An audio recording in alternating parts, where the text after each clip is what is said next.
And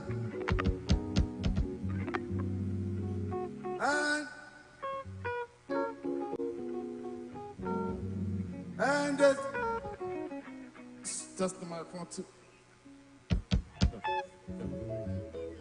That shit. All right. All right. Yeah.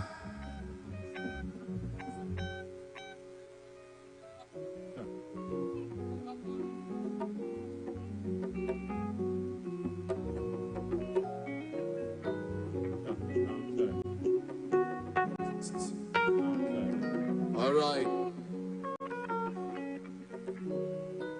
All right.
And they say, Service.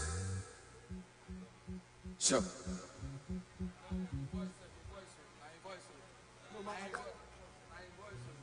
and they say, Service. Service. and they say, Service. they say, Put volume for the mic for us, I beg. very distinguished ladies and gentlemen, let me quickly announce the arrival of our national chairman, the national chairman of the NDC, in the person of distinguished Senator Moses Cleopas. Please put your hands together. A round of applause, ladies and gentlemen, for our national chairman of the Nigerian Democratic Congress, NDC.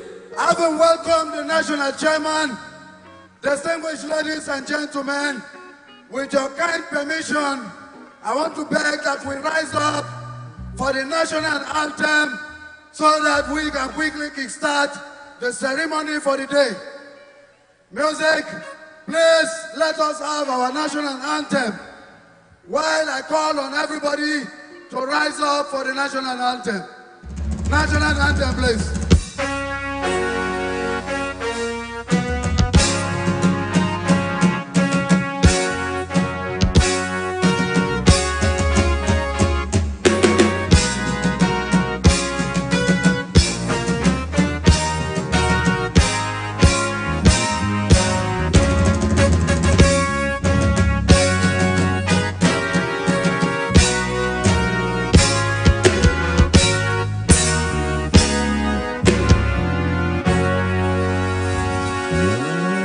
Thank you very much. While still standing, let me quickly invite our leader, Elder Simeon Epepifie, to the podium to give us the opening prayer.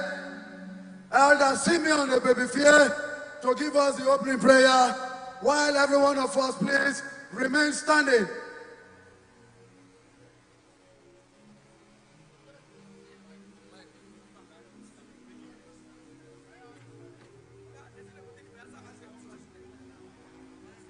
While my elder, our music chants, please, can you give us the Bayelsa anthem too? Our leaders has requested that we have the Bayelsa anthem also. Let us quickly have the Bayelsa anthem before we go for the opening prayer. Thank you very much.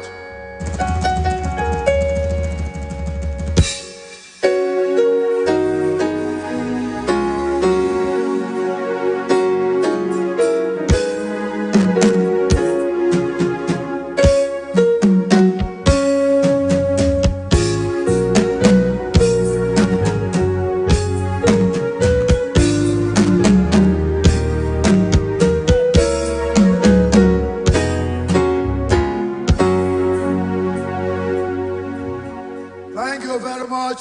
May I humbly invite our elder and leader in the person of Elder Simeon Ebebifie to give us the opening prayer. Opening prayer, please.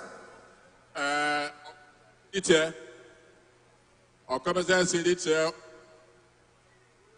Away to woman at Tumbo Cosi. Or may tell my wife, Tamara Wago Bomalai me. The Bowie or Motoko but can it be no more go to my way to go to the Kakare? Can I tell a moment from me? We almost say, Carter, or I'm book and city say, go Tamara to Babin Academy. Tamara go make clicker when I'm in April. About the Muslim time, music man, the guitarist should support this music. And this is a praise song. Tamara go play them. Come and say that Tamara will play that. Come and no to see about a prayer for the God block for a moment. Oh, changeable God, oh, changeable God. Oh, changeable God, oh, changeable God, oh, changeable. Jehovah, oh, changeable God,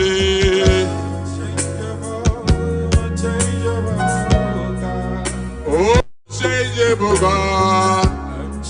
Clap your hands for Jesus. Jehovah, oh, changeable God,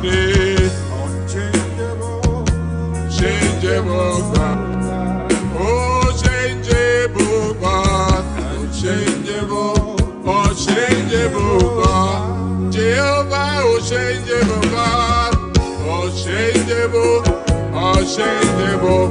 Clap your hands for the glory of God, oh changeable, oh changeable God, Jehovah, reliable God, reliable God, reliable God.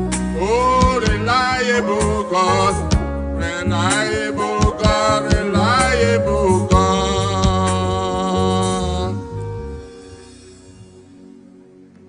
Our eternal rock of ages, Daddy, we give you glory. We give you all the honor. Today, we know again you are great in our midst. Today, by your power, Nigeria Democratic Congress has come into existence. Daddy, we glorify your name. By your power, you inspired our national leader, Sirage Dixon of Bayelsa State, to register NDC for the progress and development of Bayelsa State and the entire country. Daddy, we give you glory. Today you are making possible for our son, Chief, Selegabed and Sabo, to take up a decision to come and join NDC. At least to make it stronger in Bayelsa State and in the country. Daddy, therefore, we continue to glorify your name. We continue to praise you. The power of gathering here today is by you. No one has the power to travel from their far destination to this place to celebrate your name. Our gathering here is to your glory. Our gathering here is to your praise. Daddy, we thank you for the possibility of gathering this mammoth crowd for today. Daddy, we give you glory. we give you honor.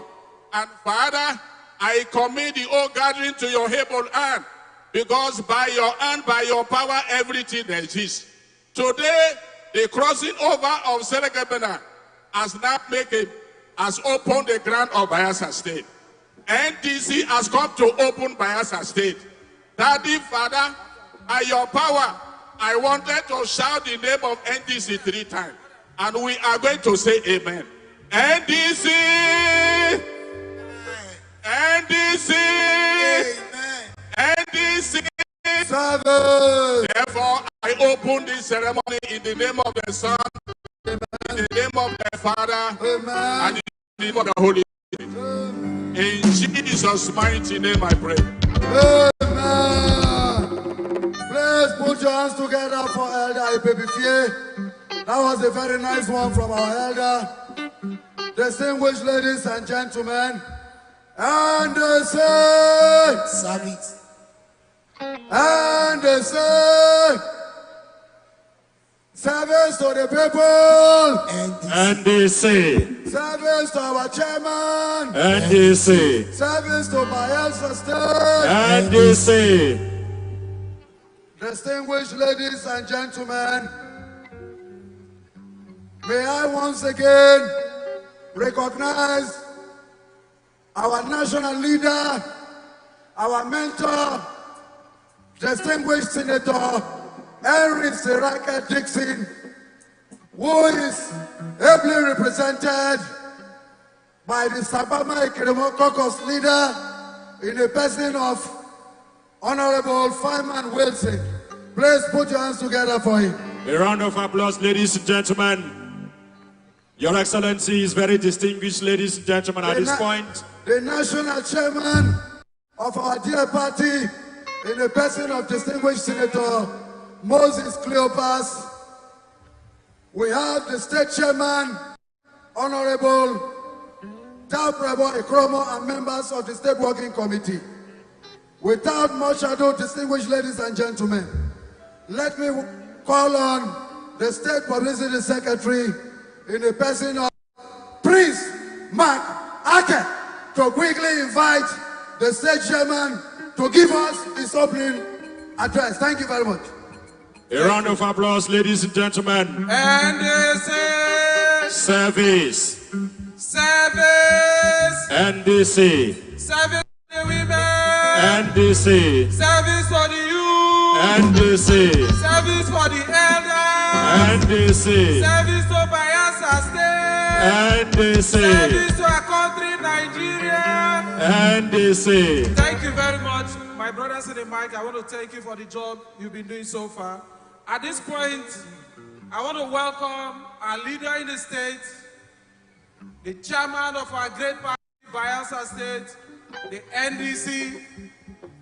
Is no other person than our state chairman, Honorable Tabrebo Ikoromo, to come on stage to give us an opening address.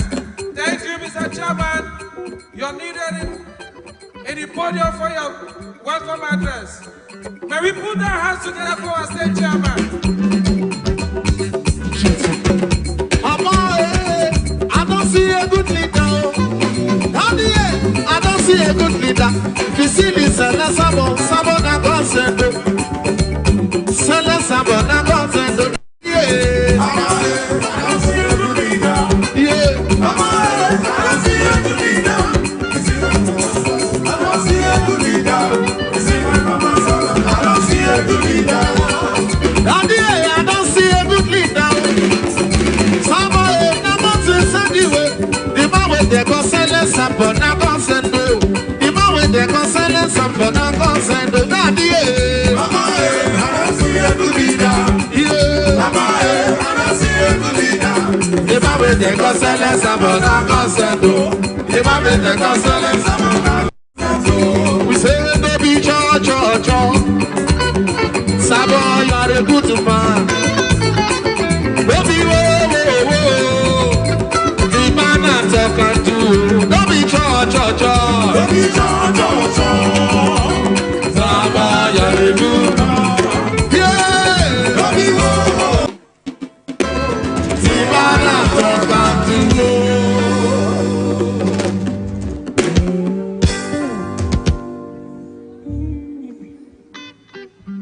NDC. Service. NDC. Service. Service. NDC.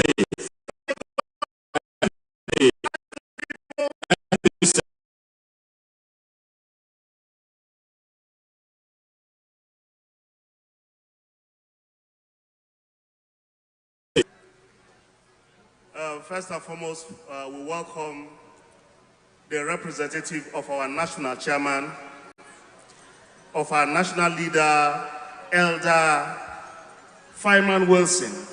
You are welcome. We also take this opportunity to welcome our national chairman, Senator Moses Klopas. We also welcome South Vice Chairman, Fred Owotowa. In no particular order, we also welcome my state ESCO standing here with me. We also welcome the Delta State Chairman of NDC. The name?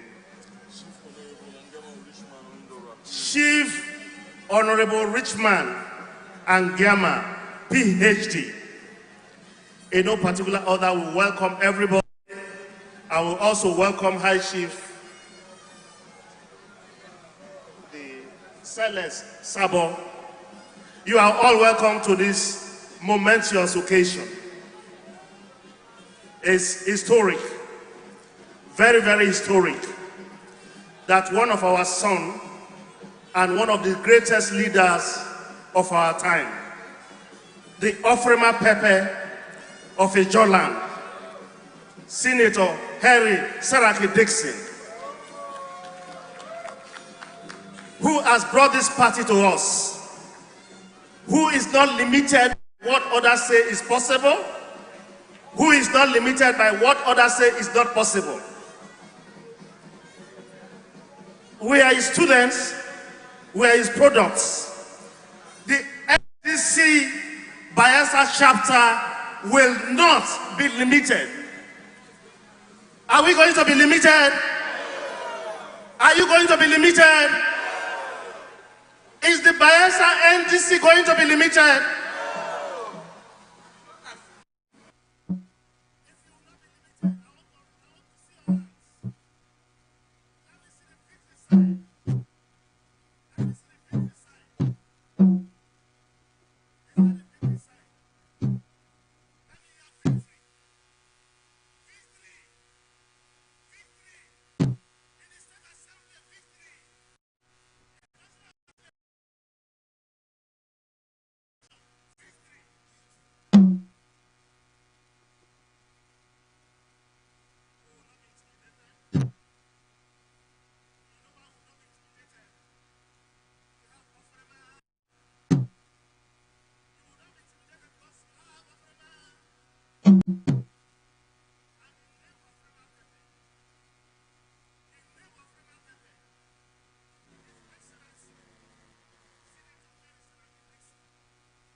we are here because of you. Oh yeah. Why we no go win them? Why we no go win them? Salamani Jabi, why you no go win them? Why you no go win them? Sagama Grandma people say you win a more. Salas, Salas truly down. Sagma Salas truly down. How can you be better, Mando? By yourself. Why you no go win them? Why you no go win them? House of Rap, why you no go win them? Why you no go win them? Now listen, we say day or day, make a day my day. Day or day, oh. Nobody wanna sell us, nobody wanna sell us, oh. Yeah, make a day my day.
But today God has sent you to them.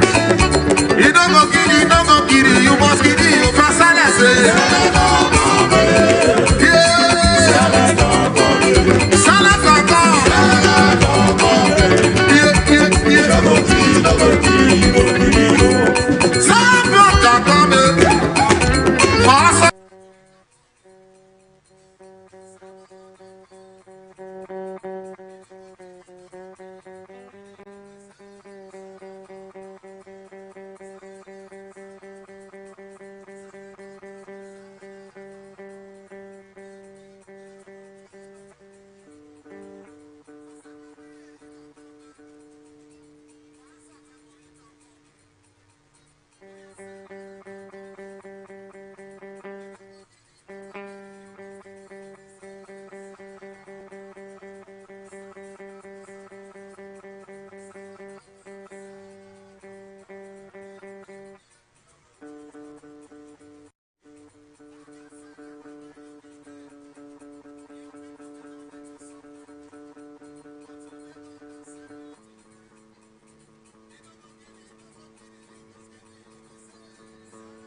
We say, don't be charge.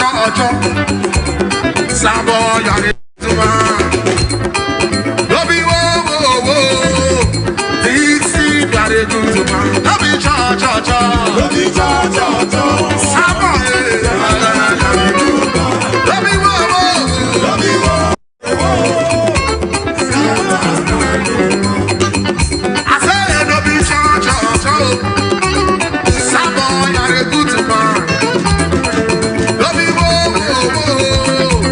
Sala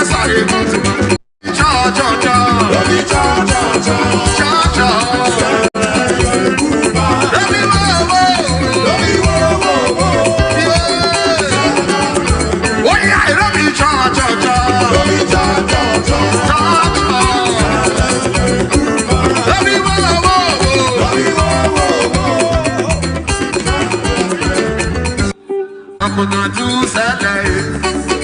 I'm gonna do leader.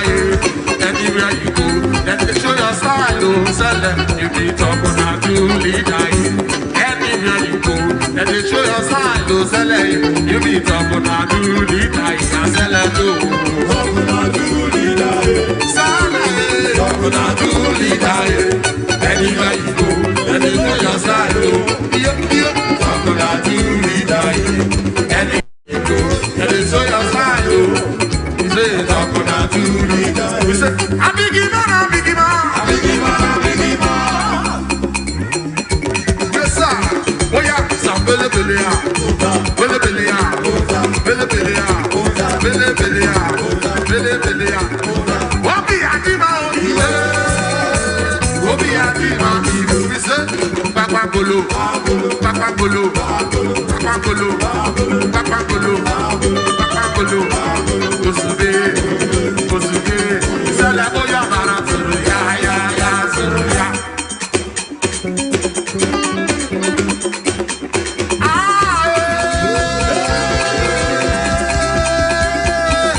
Sala you too much. Everybody listen. We say,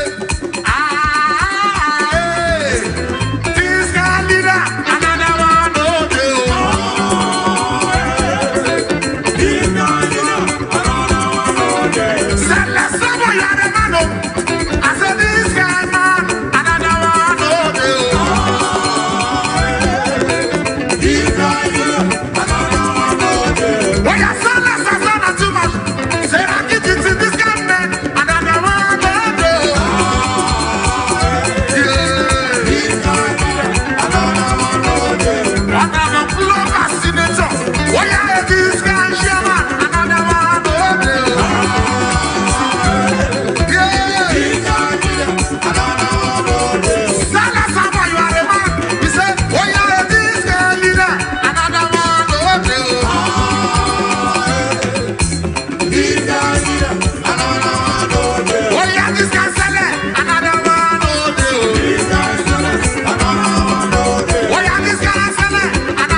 Under the sun we must follow Sele. We say under the sun we must follow Sele.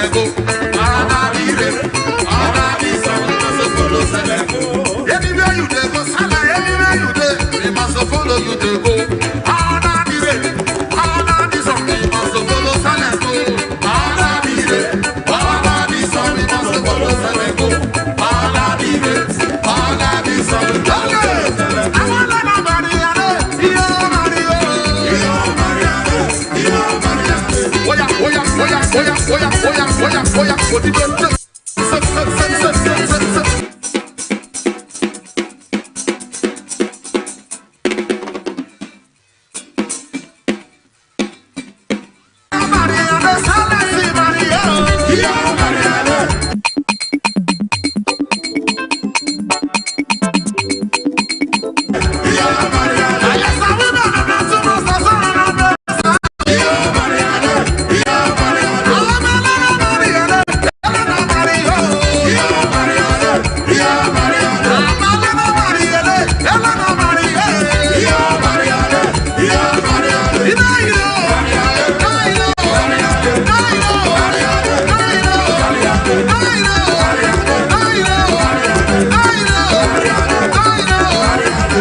Nobody gets him over like the salad.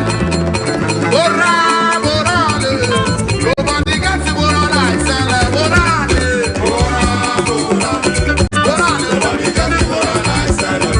Bora, bora, bora, nobody gets him over like salad. Sing it, bora, bora, bora, nobody gets him over like salad. Bora, bora, nobody gets him over like salad. Burra, and the kitchen as of reference. Burra, burra, dio. Nobody gets it burra like this. Let's burra, burra, burra, burra. Nobody gets it burra like this. Burra, burra, burra. Nobody gets it burra like this. Owe, owe, owe, owe,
Thank you, ladies and gentlemen.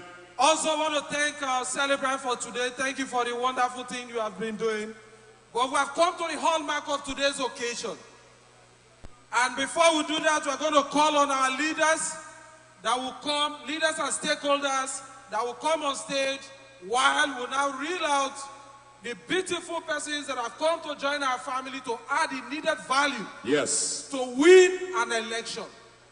when the time comes 2027.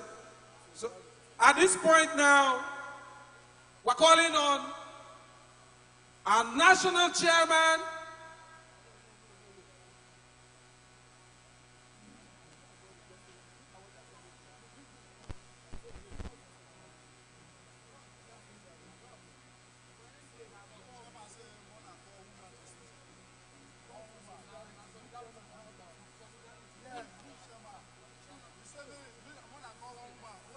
All right, distinguished ladies and gentlemen, it is now time for the solidarity speech from stakeholders.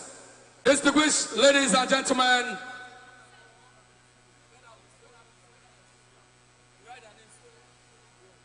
in no particular order, distinguished ladies and gentlemen, let me invite Suru Oyarade for his solidarity speech for the next 5 to 10 minutes. Please keep clapping for our elder statesman as he comes to give a solidarity speech. Suru Oyarade.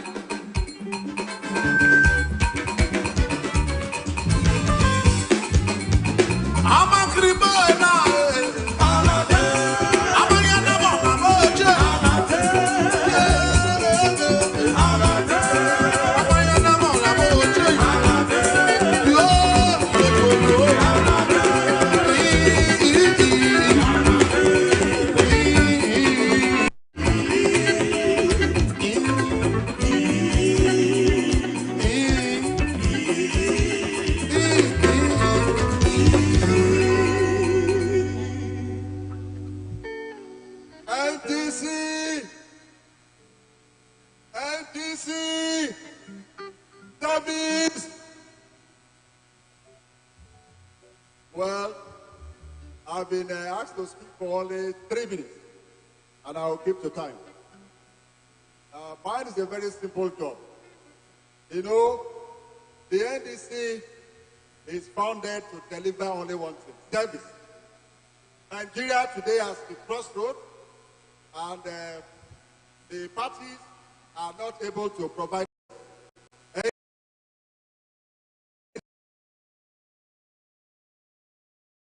struggling to be part of the democracy we are practicing. And in the wisdom of our great leader, H.L. Dixon, Senator, Excellency, he decided that we must have an alternative. And that alternative in Nigeria today is the NDC. Don't do any mistakes. Do not do any mistakes. This party is strong not only in Bayelsa, but across the nation. We are only a few weeks old, and today you are seeing an event where someone is defecting, and you are seeing this crowd and the enthusiasm and the spirit with which we have all come here.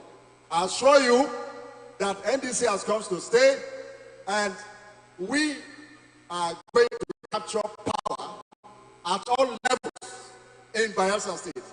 For now, I don't want to talk about the other state. At Bayelsa State, we are going to capture power at the level of House of Assembly, House of Rep, Senate. No party, mark today, no party will compete with us. Thank you very much. A round of applause for elder statesman Suru Oyarade. Distinguished ladies and gentlemen, the weather will be very fair to us for the sake of today's gathering and for our very illustrious son who is defecting here to this great party. This rain, if you won't fall, make it go good in Jesus' name. Amen. Distinguished ladies and gentlemen, because of time, I'm going to call everybody that will be giving their solidarity speeches to quickly come on stage so that we do it 2 minutes. Ladies and gentlemen, on that note, let me invite the member representing the good people of Koga, Constituency 2, and the Bayelsa State House of Assembly, Honorable Wisdom Fafi. Please a round of applause for him. And of course, also to join him on stage is Dr. O.O. Osusu. Please a round of applause. Also to join him on stage is the Delta State Chairman of NDC, Dr. Angiama. Ladies and gentlemen, Dr. Angiama.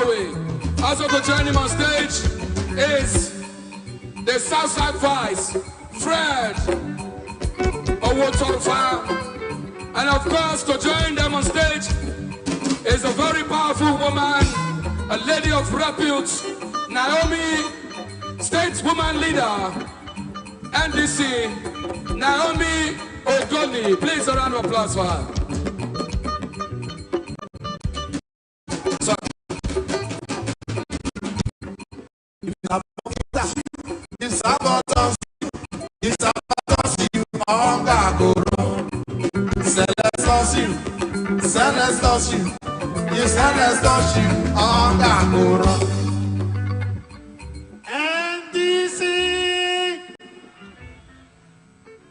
NDC,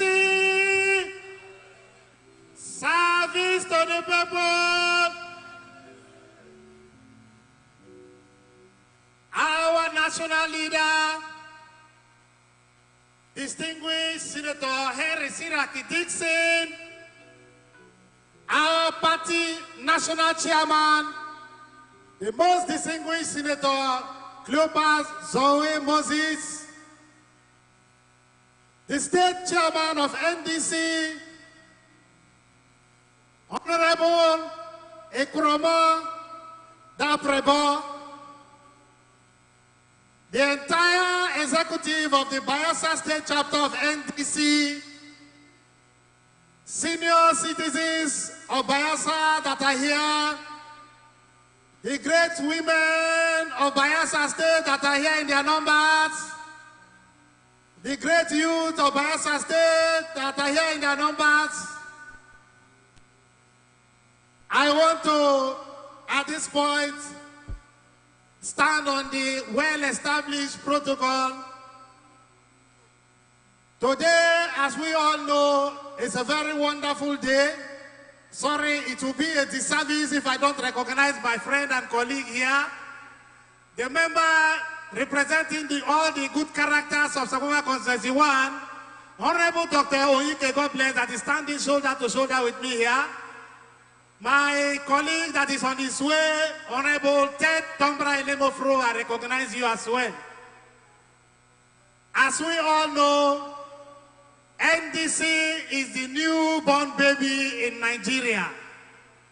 In less than 1 month, you know, children will have to crawl before walking and then eventually start running. But this child, a child of necessity, after birth, few weeks, has started hitting the ground running. We don't want to crawl. NDC baby has started running. And it has sent strong signal to Nigeria, to the Niger Delta, to Bayelsa, all nooks and crannies of this country. NDC has announced its presence as the only formidable, strong opposition party in the country.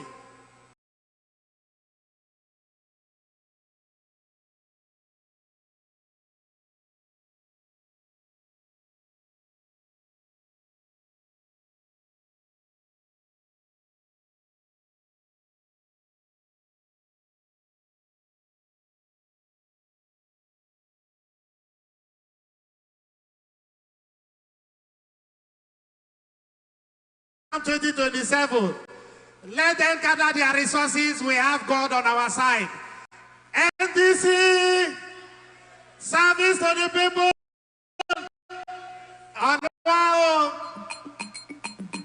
Thank you very much. Thank you very much.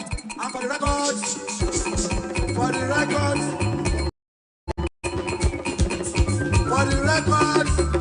Honorable Wisdom Fafi spoke on behalf. For the records, Honorable Wisdom Fafi spoke on behalf of the Minority Caucus of the Bayelsa State House of Assembly. Please put your hands together for him. May I now invite an elder statesman, Dr. Ho Osusu.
Thank you, and may God.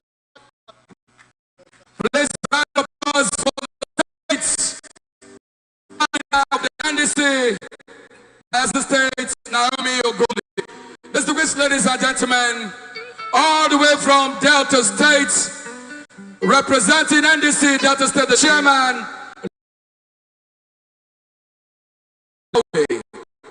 Chairman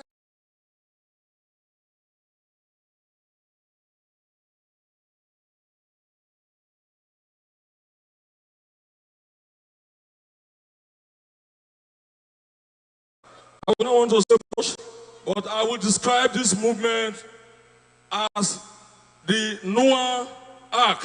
Why I am describing this movement as the Noah Ark is this party is just established just about 4 weeks ago.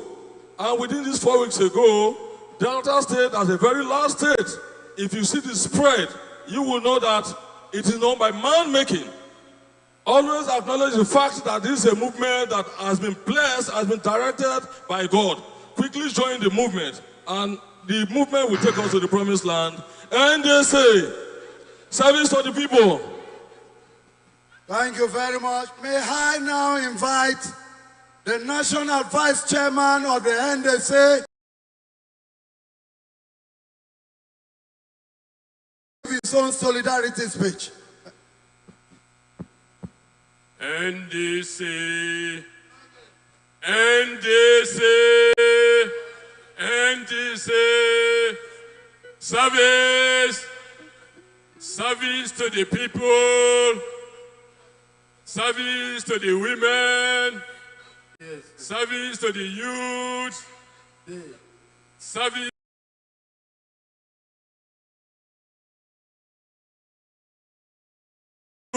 Service to you, service to you. I welcome all of you, participants at this great event from the South geopolitical zone. Like you have been told, I'm the National Vice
millionaire. God bless. I don't run from them.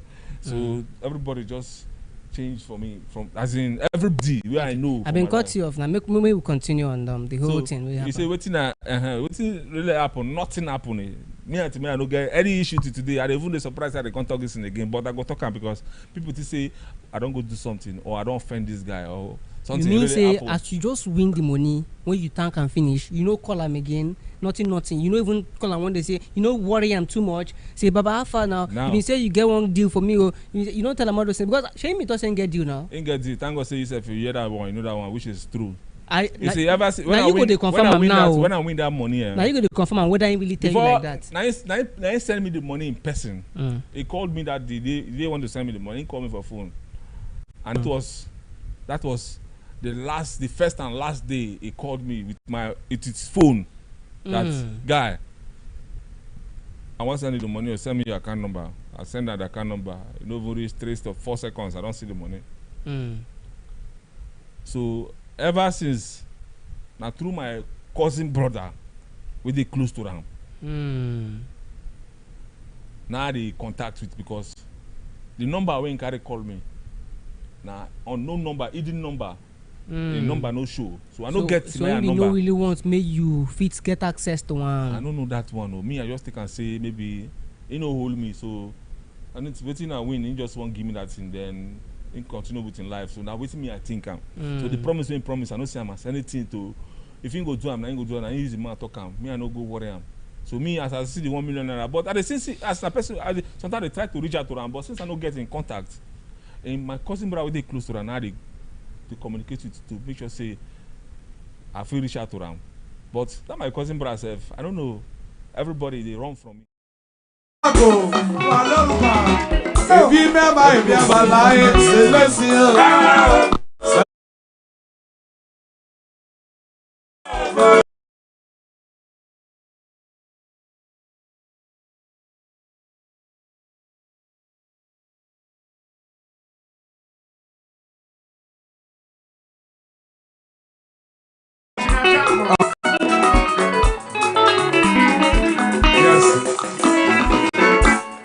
If you ever lie,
I know, man.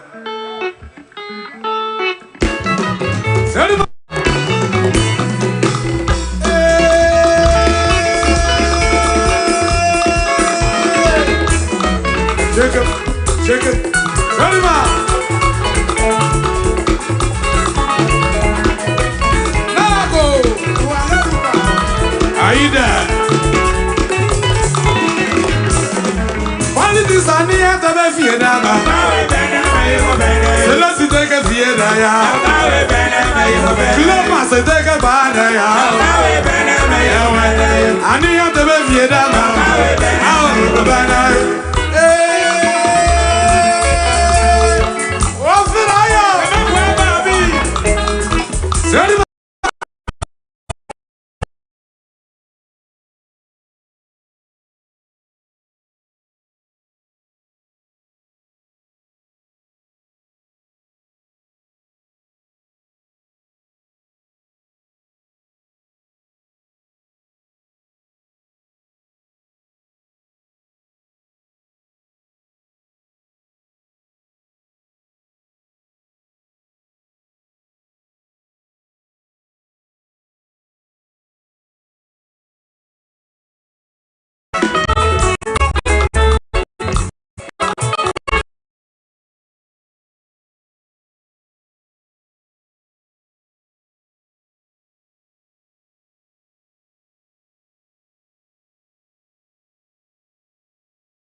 I call and say, oh boy, excuse. The point they be say, he come like say, I do something. No, I think so. We don't push go fast more. I want know where we start. As you win you message you thank you thank for that place, the event place after for the hospital after that you thank definitely everybody say and I thank a few days later. Give me the money. A few days later. 4 days later, I call me. Send you the money. I send you the money finish. You can't thank him. I thank him. You thank him for that line, or you thank him through the your line cousin. when they call me. We talk more than more than one hour. What they talk now? Now they talk. They tell me how the industry day and how I will take the keep up man no give up. Now they promise you say no. Now for the stage now when I win that tonight. Now you say una go record one. Yes, I will shoot a video for him and I will do a collaboration. It's online. Everything's online there. So that be for phone. He tell me that one. So when they talk to me on phone, when he send me the after he send me the money, he talk to me. He encouraged me a lot. That to the point he be say, see, if you don't want to talk about, we say I don't like for somewhere. I don't get problem with you. That period to the point even up to today self, because I don't go like be somebody spoil somebody we don't help me in one way name for my corner. I don't go like him despite anything may happen. That help when I don't receive from you, it's okay for me. After you don't receive the money, you call and thank him. 1 week pass. I don't call and thank him. That period when he call me now, they will talk to everything. Will talk finish. After that day, no call again. Okay, so in send the money. That time we say in call you finish when I talk to him before I can send you the money. Then I saw he pass. Thank him. Send message for him.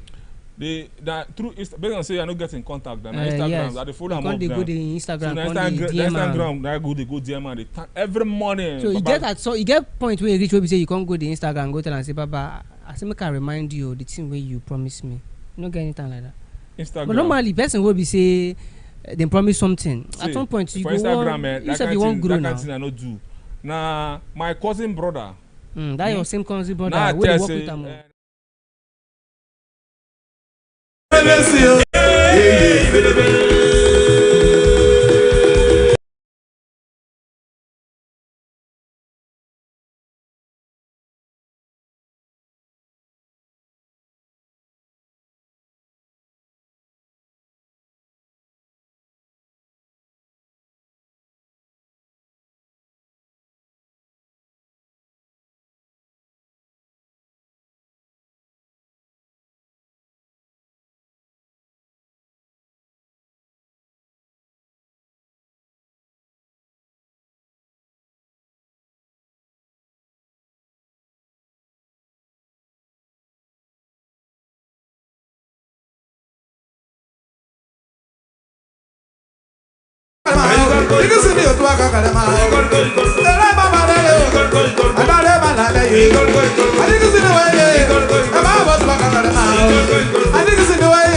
bang bokoro wa. Nigga see me yo bang bokoro wa. Say la ga yo bang bokoro wa. E ba mo tuma ka kada ma. E ba ma ma ka kada ma. Olo tu bang bo ayo zo be. Yaba. Oza. Oza. Ah, yo we yo mana. Yo we yo.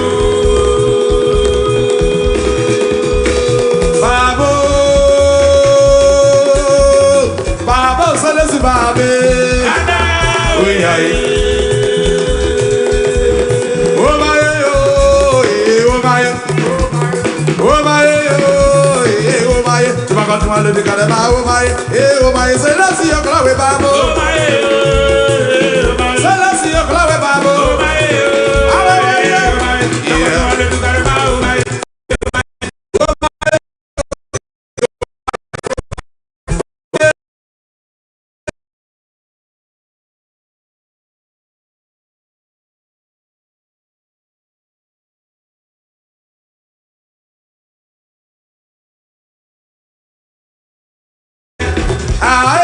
my, yo salesi yo. Bébé fini.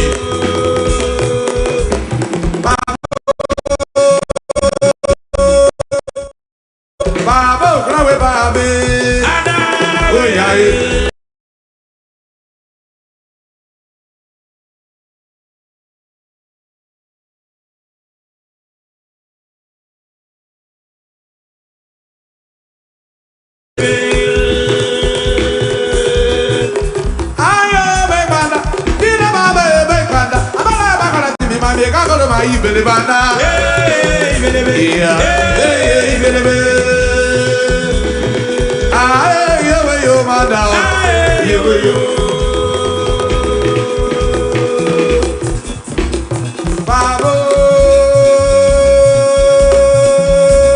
Babo, look at Bobby. Oh yeah. Kalababa, you put it. Kalababa, you put it. You look. Kalababa, you put it. Listen, Kalababa, you put it. You look. Kalababa, you put it. Listen, Kalababa, you put it. You look. Kalababa, you put it.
I tell say see you. How far he promise me because I know go figure tell that man. I just want to know because they close to them. But I get any plan of the promise for me. Any plan because I need they close to that. If any plan about me for the collaboration with talk deal, make him let me know. My cousin brother they talk to. Your cousin brother going to tell you waiting. So I ain't go there. If he give me feedback, going to tell you now? They give me any tangible reply because I don't just understand that my cousin brother again because I know just they feel say things won't really work out for that side. So me, I just someone can focus to do my team what they do because they know they easy. Where all the narrative they come from? Hey, this boy don't talk bad against Timaya. Hey, don't do this. Hey, you know they grateful. Timaya give him 1 million self. You know fit appreciate them. How many artists then give 1 million? Hey, this then don't talk plenty things. Where the narrative then from come? Now, people they even talk say now you be the those engineer. people they close to me. Okay, then they feel pained on your behalf, and as you know if you talk, they can't talk. Sometimes you get the things where you go through now. You just keep on to yourself, but your friends they know. When they order of your friends. Or if they complain, so can't complain, give your friends and say, hey, make Baba come carry me now. That complain kind of to thing. who now? Your friends them now. I don't go tell no those say my friends they pained like that. Now then they talk all those things and say, oh boy, no go meet your man, no go meet your man. Somebody no call you, no go just go where in the. So all those ones I'm waiting make way well. See, until now, I never see the collaboration. If you I don't go feel saying that because of all those things. Whoever the person will promise me, you know, your own reason. Me, I think I say there's time for everything. I don't think I say maybe Timaya had that this Timaya. After that time, it be like say Timaya don't do like 3, I be 2 shows more. It don't do like 4 shows, I be. Because now this last one I go big that. That is the first Timaya day. Yeah, the first exactly. Timaya day. So that's like was it 4 years ago? That was 2020 now. It reached like that. Yes, now. I mean, 6 years ago. 2020, now 6 years ago. Now. So, 6 years ago, you do the first edition. They don't get 5 other editions. I don't say you get songs them now. I got songs them now. How come we never see you they perform for the show? So since that time, I never perform for a show. That is another place where I come because the second edition I went there. You know, there was like they are doing another competition. Oh, I still won't go lobby for the same competition again because. But I go still see 1 million again now. I go see more than that. Okay, I'm even if 1 million come now. I go do now. 1 million because 1 million is there. But I go see 2 million. But now 2 million will come this time. Okay, so when I come go now, they can't see my names for the list of people there. They come out my name say me I don't win the first time. I can leave for the younger ones when they come up. I just understand that one. So I say okay, France no what. So anybody will win, I go come out and declare the person winner. I go there for stage. That's what they told me. So me I stick around. But you know see I'm like I should go put your name. Say person promise you saying go do deal with you. You can't go put your name. You never do You can't go put your name. If you can't win, waiting go tell the world. See, or if you know win self, you the performance, you perform, they can't come out. You say no be win. Waiting they go tell the world say this guy already been put for here now. You know think like that. I think that make I think I mean you do it's just that the reason why I go back to do that is me I be boy will say I know they like to add the talent when I get. See, even if I lose self, there must be a winner. I just know say I don't go stand for where they do something. Other people see me. May see me again. Even if I lose. May see me say I still there, so I get the thing for my head. That is.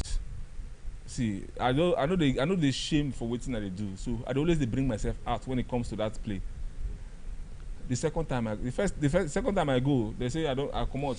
So when tomorrow I come, I try to go meet them. You know, Black was not in the right mood. I would understand some celebrities them now. You understand sometimes. So he pursue you? I don't go call and pursue. Person don't meet you go meet her, you know meet you. I greet her definitely. It was like Black G's. Another thing just take care, so you just forget it. But I don't know what I forget I did yourself, but I still did it immediately. When I want perform, I dey go lobby to perform. And I notice the MC no one gree call me out to perform like say for performance now, yes, not the competition. No. Just because of boss did there now. So me I want perform on my new song when I do that period. So that thing go other people with inside go yeah. So I try to MCs they no gree. See they say others come say make they not allow me climb stage. You know when they tell me that order comes me they not allow you climb. Yes, who they give order for the stage? Who the person give nobody gree tell me anything. So me going I won't go back go meet Baba say Baba I won't perform. They don't. I won't go meet them. But when the bouncers are the people, you got to be close to them. They don't let me enter pass when I feel bad, very bad to the point where we say, I no agree make move to go meet anybody to perform again. I have to stay calm. Make I no go receive some kind of embarrassment. Maybe say it go bad for me. So I did see the show end. I still try to go see him. Over the crowd and everything. I know this meet him up. Where he say in law, I tried. Still yet no way. Even this my cousin brother I tell you, now him had the worry to the point of say the third time self. Same thing. But nevertheless, I think all those things them as a stepping stone because I know go just they can't complain for something we say I suppose they work on my own craft they go maybe their matter we have they can't complain on. So I just say thank God say I don't know some big men, big boys them. If Timaya enter the studio today, what will be the first thing we go tell her? I'm not greet her and say Baba thank you. You're welcome. I appreciate you. Definitely wait. I go greet them now. Nothing. No, that one normal greet. If you don't greet and finish, even if na buti one butu greet her. If you don't greet her, what the next thing you go tell her? I don't get anything to tell her. If you don't ready for this studio today, what you go tell the Oediri? If the Oediri know me, I know you. You the person will get talent. You know. If they give me opportunity to talk to them, I go talk to them. They don't give you opportunity. Now me they give you the opportunity now as the host of the podcast. I talk to Timaya. Say as Timaya enter here now, what you go tell him? After you greet him, what's the next thing you tell him? I go tell her and say, Baba, anything wey dey your mind to do, make it do because I no go fit put word for your mouth. I no go fit tell her to do anything sef. Why you no go fit tell her? Wetin I wan go tell her now? You no go like grow. Go back to the millionaire status wey be. You say responsibility you don't carry, you don't come 1,000 there.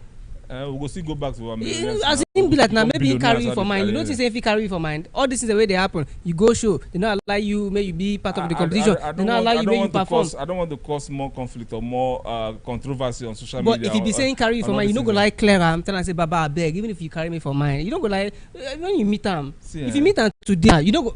There's a way. You don't tell them anything. Say that your cousin brother come say the only thing we are go fit talk say, Baba, if I offend you in any way, I beg, forgive me. Forgive me, I be human. I don't know where I go against you in any way. I beg, forgive me if I offend you in any way. Look the camera, tell her. Yeah, now the only thing I go fit and say, if I offend you in any way, Baba, I beg, forgive me because as I did so, I don't know what's in that happen. Story to fly, even me self, I wonder what's the happen, what's in the hear from other people, man. So, if I offend you in any way, I beg, forgive me. Now the only thing we are go fit tell her. Nothing else. People say I can't go tell him because even me myself. Because there was the video one of my brothers do. We say anytime he say black is your own. Every time we something don't worry, I don't come social media. They go complain say Timaya this, Timaya that, Timaya this. It bother me when they can't talk about all these things because of one. Oh, it can't be like saying a stigma.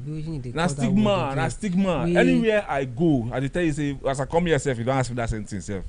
So anywhere I go, that's why they ask me the same thing. So what's now? So after you done, they don't care for how I want to grow past the level I did than this 1 million naira. That is they as in it's just like say maybe I get pride or are they ungrateful? But now after that Timaya event, now somebody come feature you. Timmy Dakolo come feature you, right? As in feature you so now, where you don't confirm say he no pay you a dime to use your words. Also, you know the get royalties. And still confirm to us whether I even thank you, like appreciate you for the verse you gave. He called me now. He called me and thanked me. Because they mentioned say now through down now too they communicate. Through down they communicate. He but my number. You think say maybe not because of say people don't to drag you for this Timaya matter. Hey, why we say they respect Timaya well. Now make us reach the Timmy that call time. If you stand the guy and say, Baba, but you supposed to send me small thing now.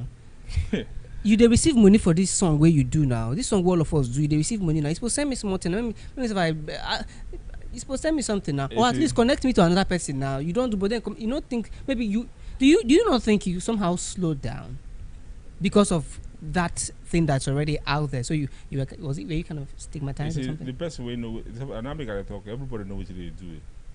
Everybody know what they do. Like as I did so, I don't go feel work with my brother when no reach me.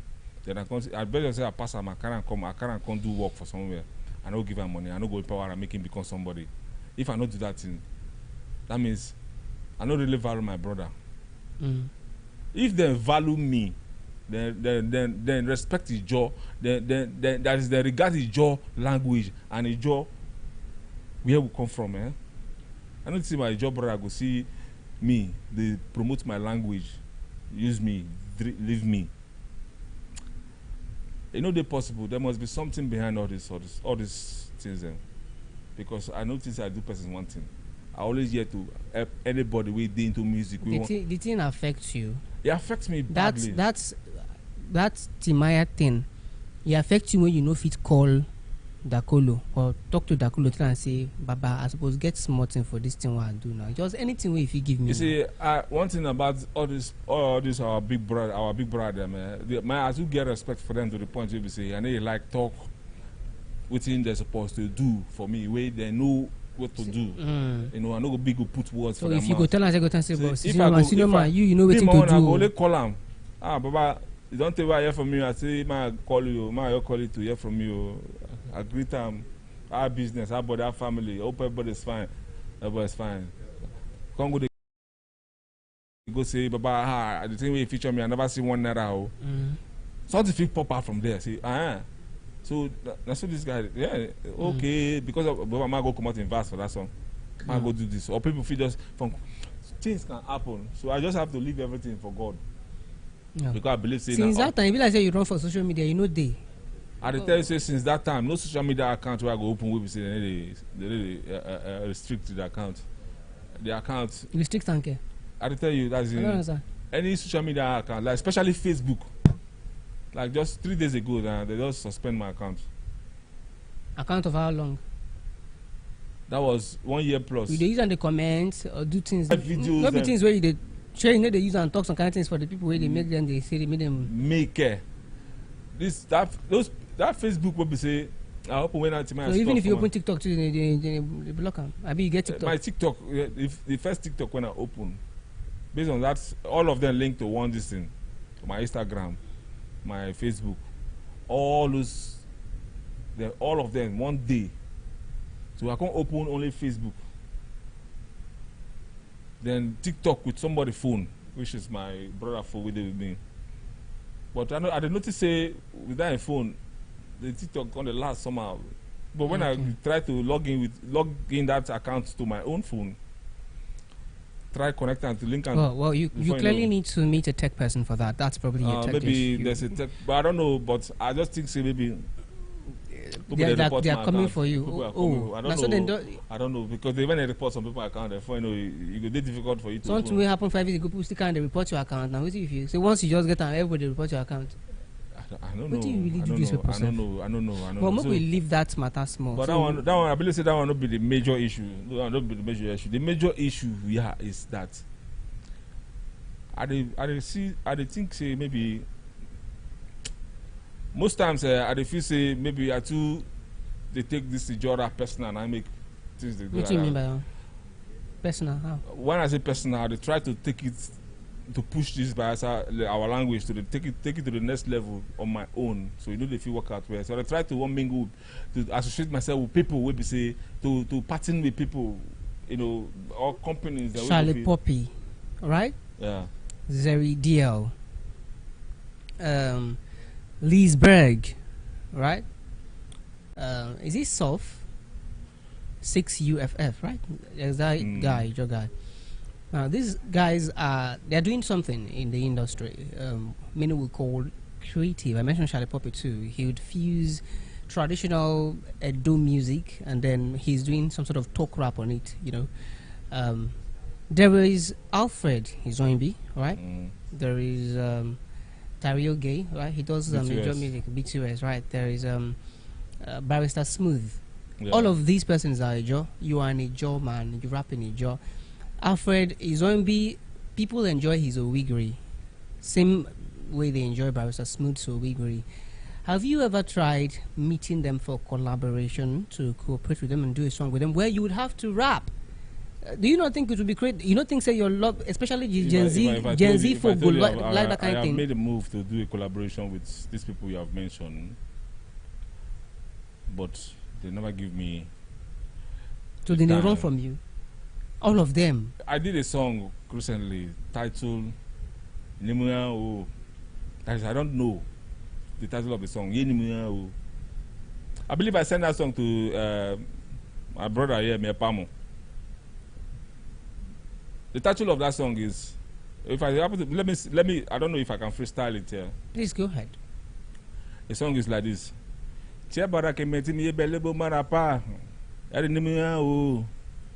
Yeni menefia mi bote ni mi o. Pa ye se pa kapade yo. And swan ye se swoka swode. Pa ye se pa kapade yo. And swan ye se swoka swode. Chabara kemetin belebo mara pa ma her ni mi o. Yeni menefia mi bote ni mi o. Chabara kemetin belebo mara pa her ni mi o. Yeni menefia mi bote ni mi o. Chabara keyo mi. Tebara kayo mi by that you sing a simen in the swamp of no marakemi. Take it by no zuemi, take it by Nanzi that you don't fear me when the swamp of no marakemi. Oh, I'm forced to start clapping my hands already, but I mean, I did not hear a thing from that. Oh. I only had a me. How be it? Can you use a please a little into this? Okay. So those persons who do not understand the job would have an insight into the song. I was asking, how do I look like? What is in my face? What is on me that people are afraid of me? That they are scared of me? That they don't want to come close to me? And whoever comes close to me will end up running away from me. What is in me? That they cannot tell me that thing that they see is in me. That they are running away from me.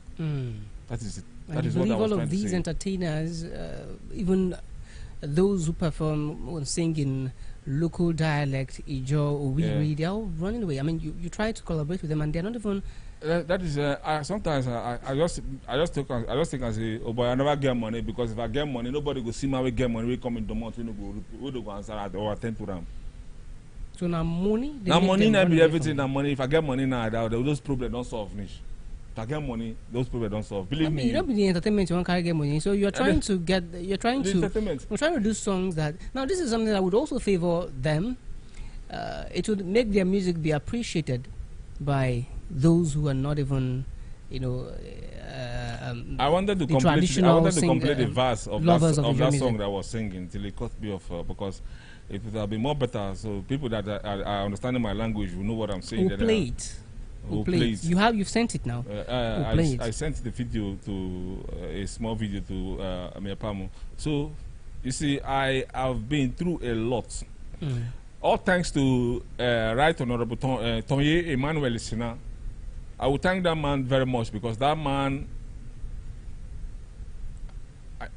he has played a role in my life for the past 5 years now, which I have not been able to have an opportunity to say it out online or to tell anybody because, you see, when that issue come up, that controversy come up on social media, it affects me in too many ways, whereby even the house I was staying, the place I was paying my house rent and all the rest, my landlord self involved in asking me that same question of what you carry your 1 million naira do. I mean, yes, that time say you can't go back village. Say your landlord without increase that, I be waiting. Say you can't go back village. No, but actually, after you say I be do some kind of work, okay. Say, so you had to be in the village, or that is where my business is. You had to shift from entertainment a little. I did not shift from entertainment. We say my village, we get things, everything there for my village now. Where if I want to go studios, I guess studio day. We say we'll go there, cause song.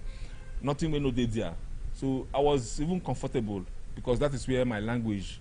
Where my people did now, they speak my language, so it's more easy for me to do anything there. So I was there. I moved down from here to my village. Okay.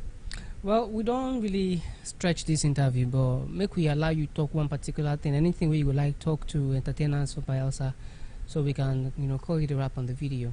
Actually, the only thing when I would tell them Bayelsa entertainer we did out there is this. Forget waiting people they talk about you for corner. Focus on what you believe in achieving in life, because you see those people who they talk bad about you will never they are even not in the right position to help you in any way, so they are just like a motivator and an elevator to push you to the next level. So never give and listening ear to people like that or any story like that here, but just focus on what you are doing. Definitely you will be there. I would say you will take some of our entertainers here, for example, people like Joe. Before they were trekking, using keke and all the rest. But today, they don't give up, they do, and they are still growing. So definitely we all, everybody that believes in what they are doing, I believe we all get there. even me myself, we say most of, and I know say most of my colleagues say don't leave that guy, this guy time. They won't say my time don't pass, So if you oblige his time don't pass, well, leave me. But to tell you the truth, they know if you follow me stand for studio. I know they did proud of that one. That one I'm waiting. I know myself. So you good gone. I know that is. I know myself for most of them. No say no before. No but you don't think say as they use only Ijaw rap. Say if you limit you, especially just make you just be only people understand Ijaw 90. If you listen to my song, you gonna say I didn't just use only Ijaw rap. Okay, they mix. I mix some because. But somebody will not understand the Ijaw, if you understand what you talk. Yes. Because inside the Ijaw rap, there's a verses. Each verse of my song, there's always a 4 bars or 8 bars of English which are where they put inside. But the collaboration I did with Timmy Dakolo, I added the English inside. He was the one that said, "Guy, I don't make you use the English. Use Ijaw throughout. Make it not say you Ijaw boy."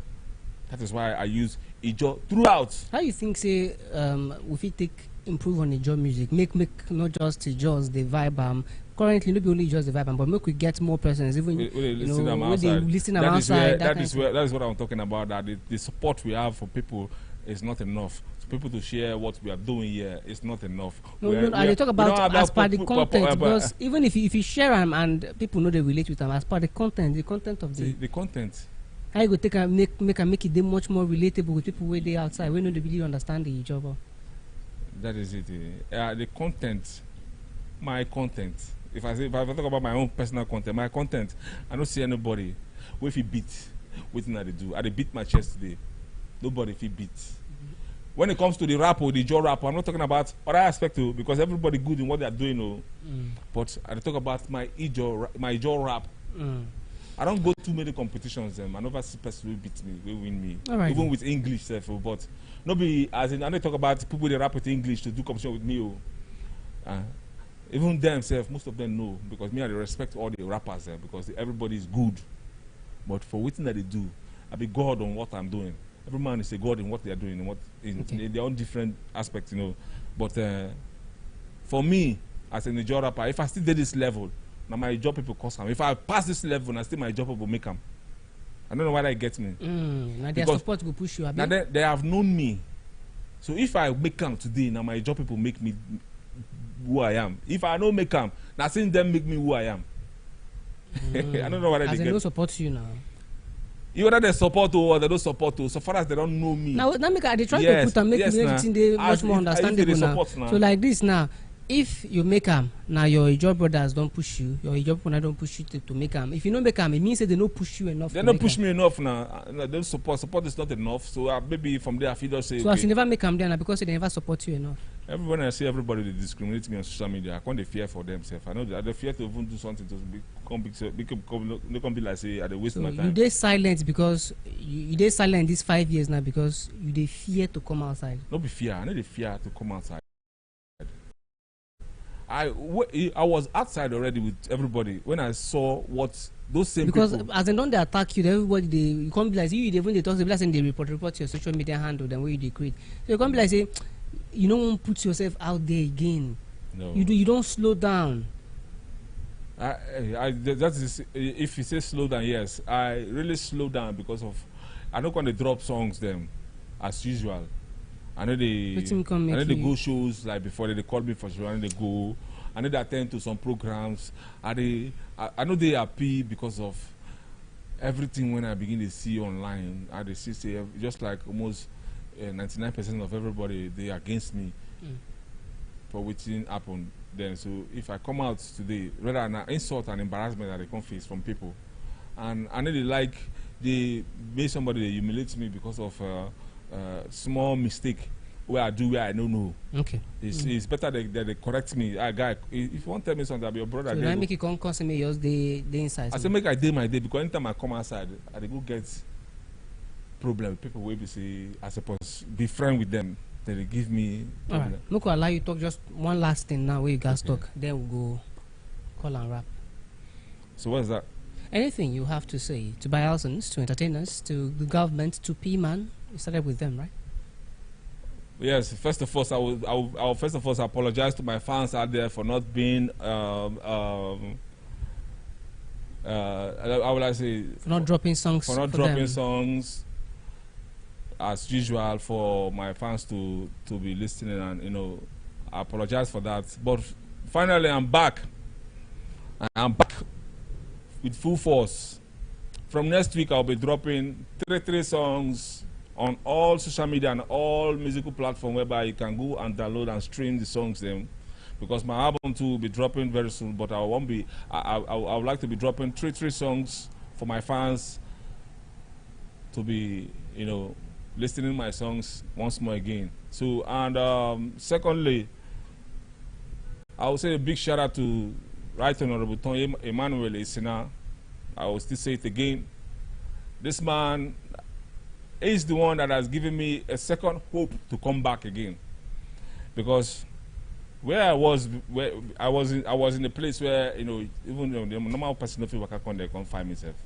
You know, if you say you won't come find me for where I did before. You will be very afraid to come there. But Tony Emmanuel Isina, he happens to bring me out from there and give me an apartment to stay. So many people don't know that I'm staying with Tony Emmanuel Isina in one of his buildings. I'm living in his house. I'm not paying house rent. I'm telling you. That's what it's. That's why you don't get to pay, or you just like to stay. Don't be say. You think don't reach the level where you say you don't really get to pay again. See, he reached the level where we say I know if see food shop self. I don't go lie give you, brother. Me. To the point where we say we had to work, I had to close my job. They dropped me there.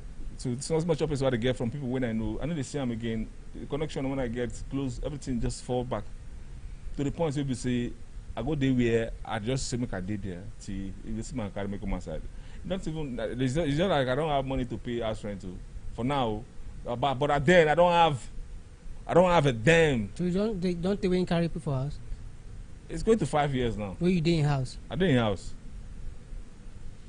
So that man is who I will say a big shout out to, because all right, I believe say Naim believe me past everybody. All right, okay.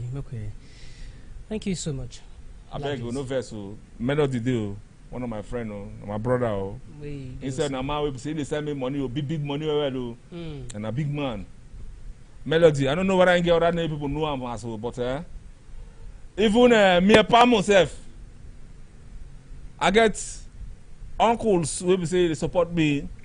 Me Pamo na your uncle. Me Pamo na my big brother, na my elder brother. Na your uncle. I feel say na my uncle self because him na they push me out. Sometimes when I go like this, they come Pabo, come do this thing, they come go somewhere at the full we wanna bury ourselves. Na so work out community go. I was happy. Alrighty. So I would say big shout out to Melody, and the CEO of this company. I mean, how would I put it? Melody, you said God will bless you. God will continue to bless you and Meapamo and Tony Isina. Alrighty. So big shout out to my fans.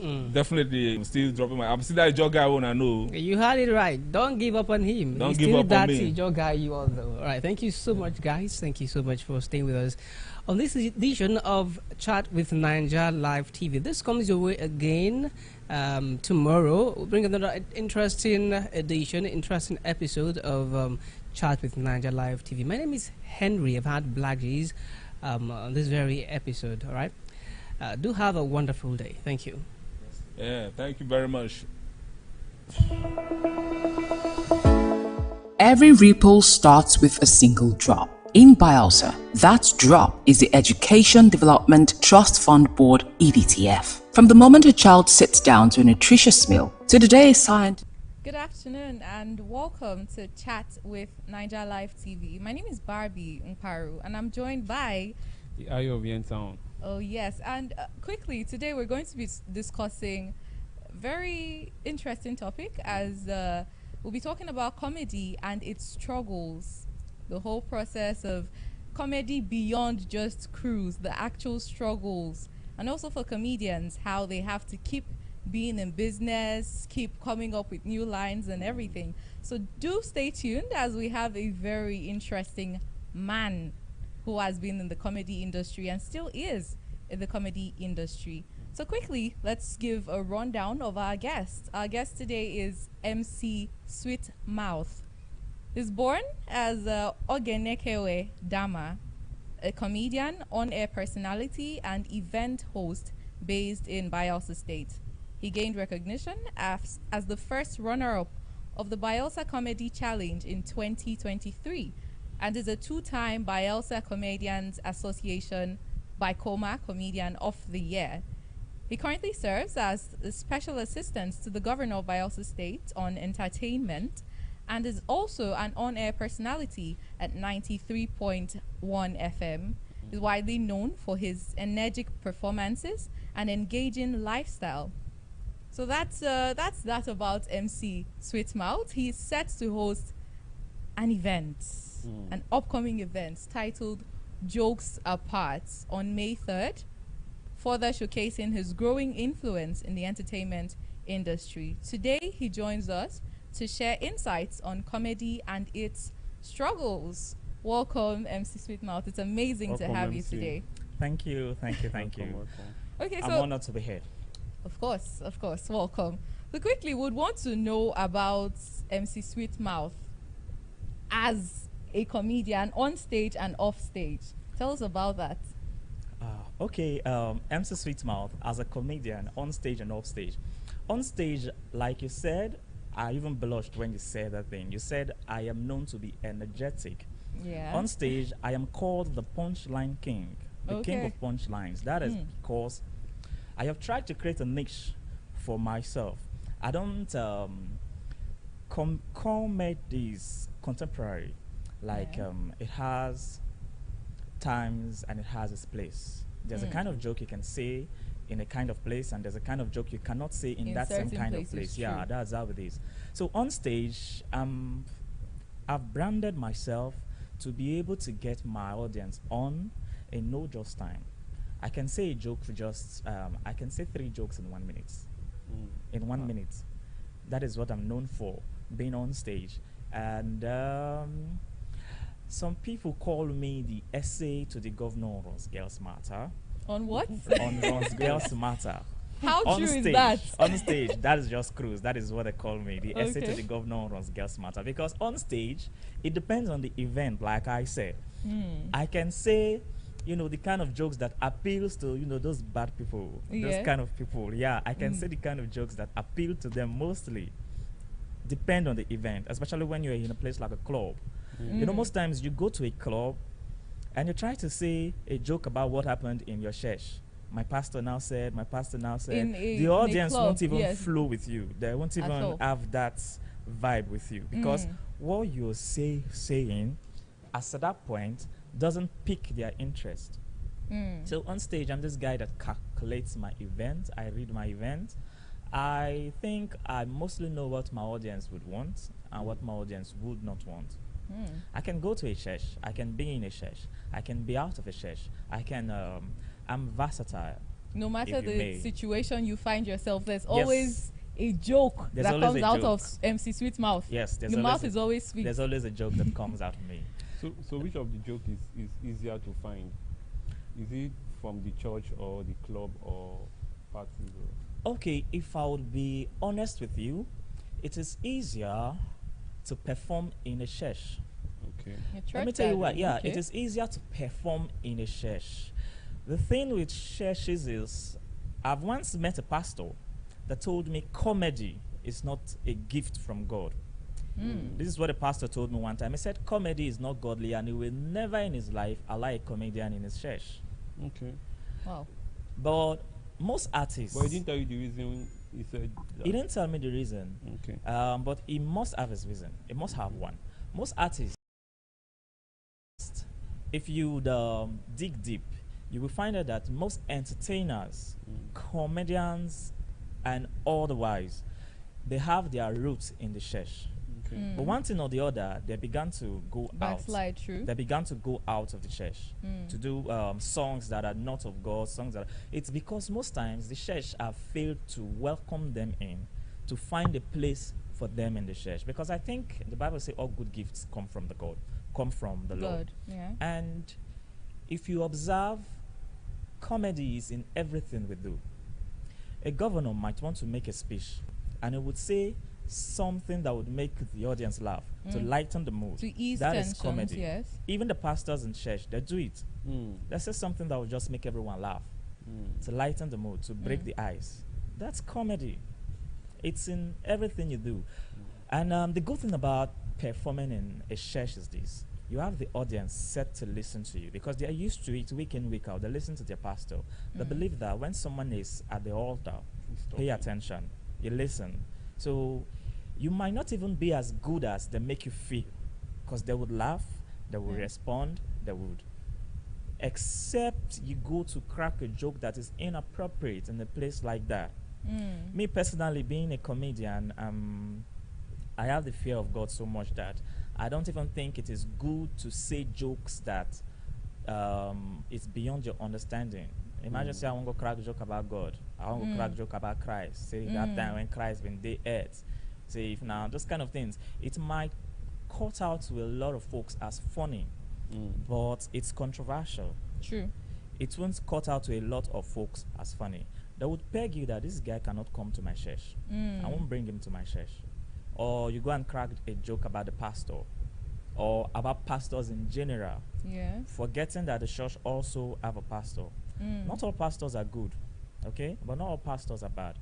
So you cannot come and stain a profession and expect everyone to be happy with you. But Like, sorry to cut you, but some people will say if you can say a joke about a politician, about anybody, then you can also say a joke about anything, including the pastor. Ali Baba, I met Ali Baba 2024, okay? It told me a story. It said he performed in front of Sani Abacha back then when Abacha was alive. Okay. And the joke, he said, Abacha just shrugged at the joke, laughed at the joke. Then the PA to Abacha, who was a friend of Ali Baba, told him when next you go on the microphone, apologize for that joke that you just said earlier. So he went back and he did as the PA advised, apologize for the joke and say Organa joke. Yeah. Because that's what we do. We say everything is a joke, Organa joke. After the event, the chief security of Ali Baba just went to him and told him, oh boy, you get luck. If not, now that room before they find yourself now. In as much as Sani Abacha laughed over it. Wow. The laugh may even be from my mind. So if I want to say a joke about a politician, I should be careful not to say it to him directly or at an event where he is. If it's not there, I might just see it as one of their jokes. But if the politician is there, you see it as a direct jab at him. So what you're saying is that comedians have limits. Yes, they have limits. Does the limit that is being set, doesn't it affect the flow of the entire fun, their punchlines and everything? Every event has its every event adds its package. If this event is for that function, you can flow as much as you want. For example, I go to some kind of events and the first thing they tell me is, oh, well, come. This event, I beg, no crack, those kind. Just don't do this, you know, they please give don't you a mention. guideline. Okay. It's not because you don't have the liberty to flow, to do your thing. You might have it, but that liberty might come at a cost. True. And the your guests that invited you don't want you to face that kind of cost because it might have a backlash at their event. Say now for this their event, now they That arrest kind this guy. thing, yeah, Now yeah, this their true. event, they do this kind of thing. Now this their event, they fight. Do you know that a joke can cause fight? Joke will cause fight. Yes. Okay, I've been in this industry for 10 years plus, I think so. There was a comedian one day, while this show is going on, I will try not to mention names, not to name names. There was a comedian one day that threw a joke to a Yahoo boy. I found it, I found the joke funny. But the Yahoo boy did not find the joke funny. He wanted, and the guy had boys around. I have a friend. The Yahoo boy? Yes, he had his boys around. I have a friend, MC Billionaire, I think so. Went to one community like that and said a joke. Very good joke, very funny joke about the Scotch boys. But the Court boys then did there. They are number one self did there. Okay, now. So now, let's be practical. I'm in a police station or at a Navy base or Army base. Do you know that I cannot go to a force event? When I mean force, I mean all of them. Those are military. And insult the president of the country. You can't do it where we have those service chiefs, military men on ground. You cannot try it because the president of the country is their grand commander. You get me? So once you try it, they would want to act. Okay. Because if president, or let's say if their head, watch that clip, and nobody acted, they are all in soup. They are all in trouble. So they would want to act. So you as a comedian that wants to be wise, the Bible says wisdom is profitable to direct. You direct your wisdom. There's a place for everything. But if you go online, you see a lot of jokes about the president.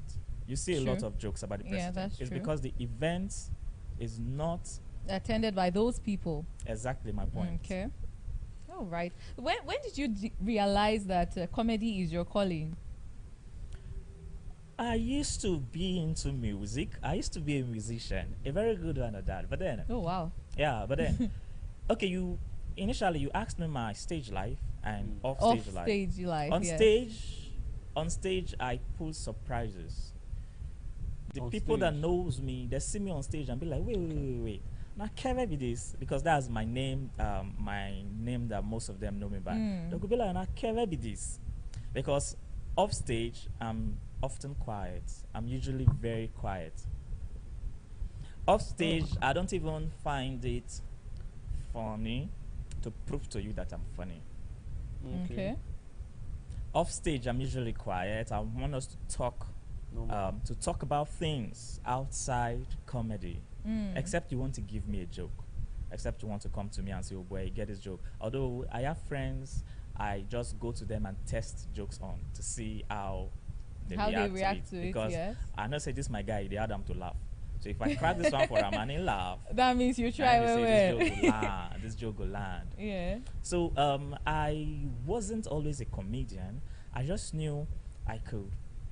We have two kinds of comedians, okay? We have the creative comedians. We have the creative comedians. The creatives are the ones that create their own materials. Okay. The creatives, they create. The creative will steal. Yes. Okay. The creative will wait for you to create and they come and thief. Thief, okay. Yes. And usually in Biafra State these days, our audiences don't care if the joke is yours or not. They just want you to make them laugh. Just make me laugh, yeah. But in Lagos State, you cannot do that. And here in Bielsa, we hear the truth. You cannot tell a comedian that this joke no be your joke, making happy with you. He knows that it's not his joke, but he doesn't want to be told. Bros, no try. Okay. Now me I ain't gonna even create backup of when he write the joke. I write the joke this kind, I write the joke for primary one, those kind of things. Yeah. I am not funny naturally, though I can be, but I don't want to. I see it as clowning about. Okay. I don't clown about. But if you ask me to be, especially if you pay me to be, you go come out now, maybe you see what's up. But then I can write very well. Have you been in an event where your fellow comedian is performing and maybe says a joke and you're like, that joke, now my joke? Yes. Have you gotten your jokes stolen before? And how? Okay, not to brag. Okay. In Biafra State, I'm one of the most creative comedians. I write my own materials. And nobody joke when the thief pass for Biafra State pass my joke. Okay. Ouch. Even hype men, they use my joke. Okay. Timaya Day, last year, I wrote some brand new joke, brand new fresh out of the kitchen joke. Went to Timaya Day, I threw those jokes. That was the first time of exposing those jokes. You know, jokes you can write around your vicinity. I tell you, say that they called me the essay to governor on Ron's Girls Matter. Yes. So I did this joke and I said, okay, I go quote the joke, make the audience know, feel like saying another thing. I said, you and your girlfriend feed a steak pansha, make another guy the pansha. Oh wow. Ouch. I say your girlfriend feel wear your polo, go see another boy for Opolo. Oh my goodness.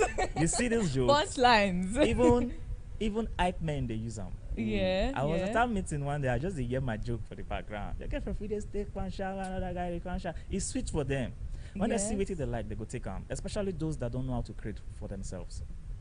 I don't teach boys. I don't teach boys. I don't tell them, say, all right, this is how you create comedy. Most comedians in Bayelsa State don't even know the name of a joke. They don't know where the punchline is. They don't even know the build-up. They don't know when a joke is a metaphorical joke. Yeah. They don't know when the joke is a wordplay joke. They don't know when the joke is a storyline joke. They just take it and sell. So it's like in exam. After you write the exam now, they ask you to defend this your exam. Okay, this is your joke now. Tell me which kind of joke it is. I just crack out. It make you laugh, it not make you laugh. It make you laugh, and then leave the rest. So my joke have been stolen a lot. So how was the feeling? Because most times, if like an entertainer, if most of their craft is being duplicated by someone else, they feel like I feel proud that somebody is trying to copy my style. If you go to my Facebook from last year. But comedians, if your joke is being stolen, do you guys feel proud that at least I've been able to give something out? And it's the same thing with musicians and comedians. No musician would be happy that his joke is being stolen. Song. There's a guy called Blackface. Okay. If you know him, in the drag, everybody say, man, this guy don't take my song. This guy don't take my beat. This guy don't do this. This guy don't do this. Even if you plagiarize, they come back to you and ask you to pay. If you not pay, they fine you. They sue you to court, and there's a fine for it because those things have been monetized. Not monetized per se. There's a word for it.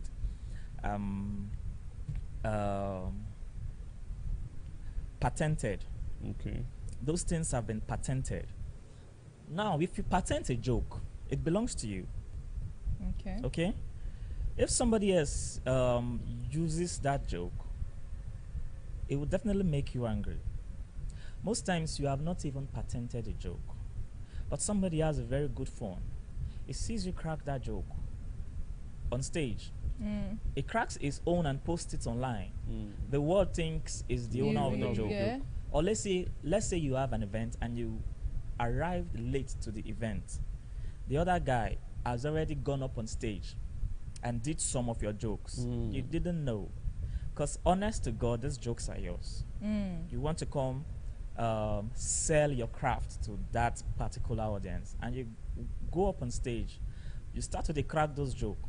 That could be like this guy, the thief joke from that other boy when first on stage. Because that guy is the first to them.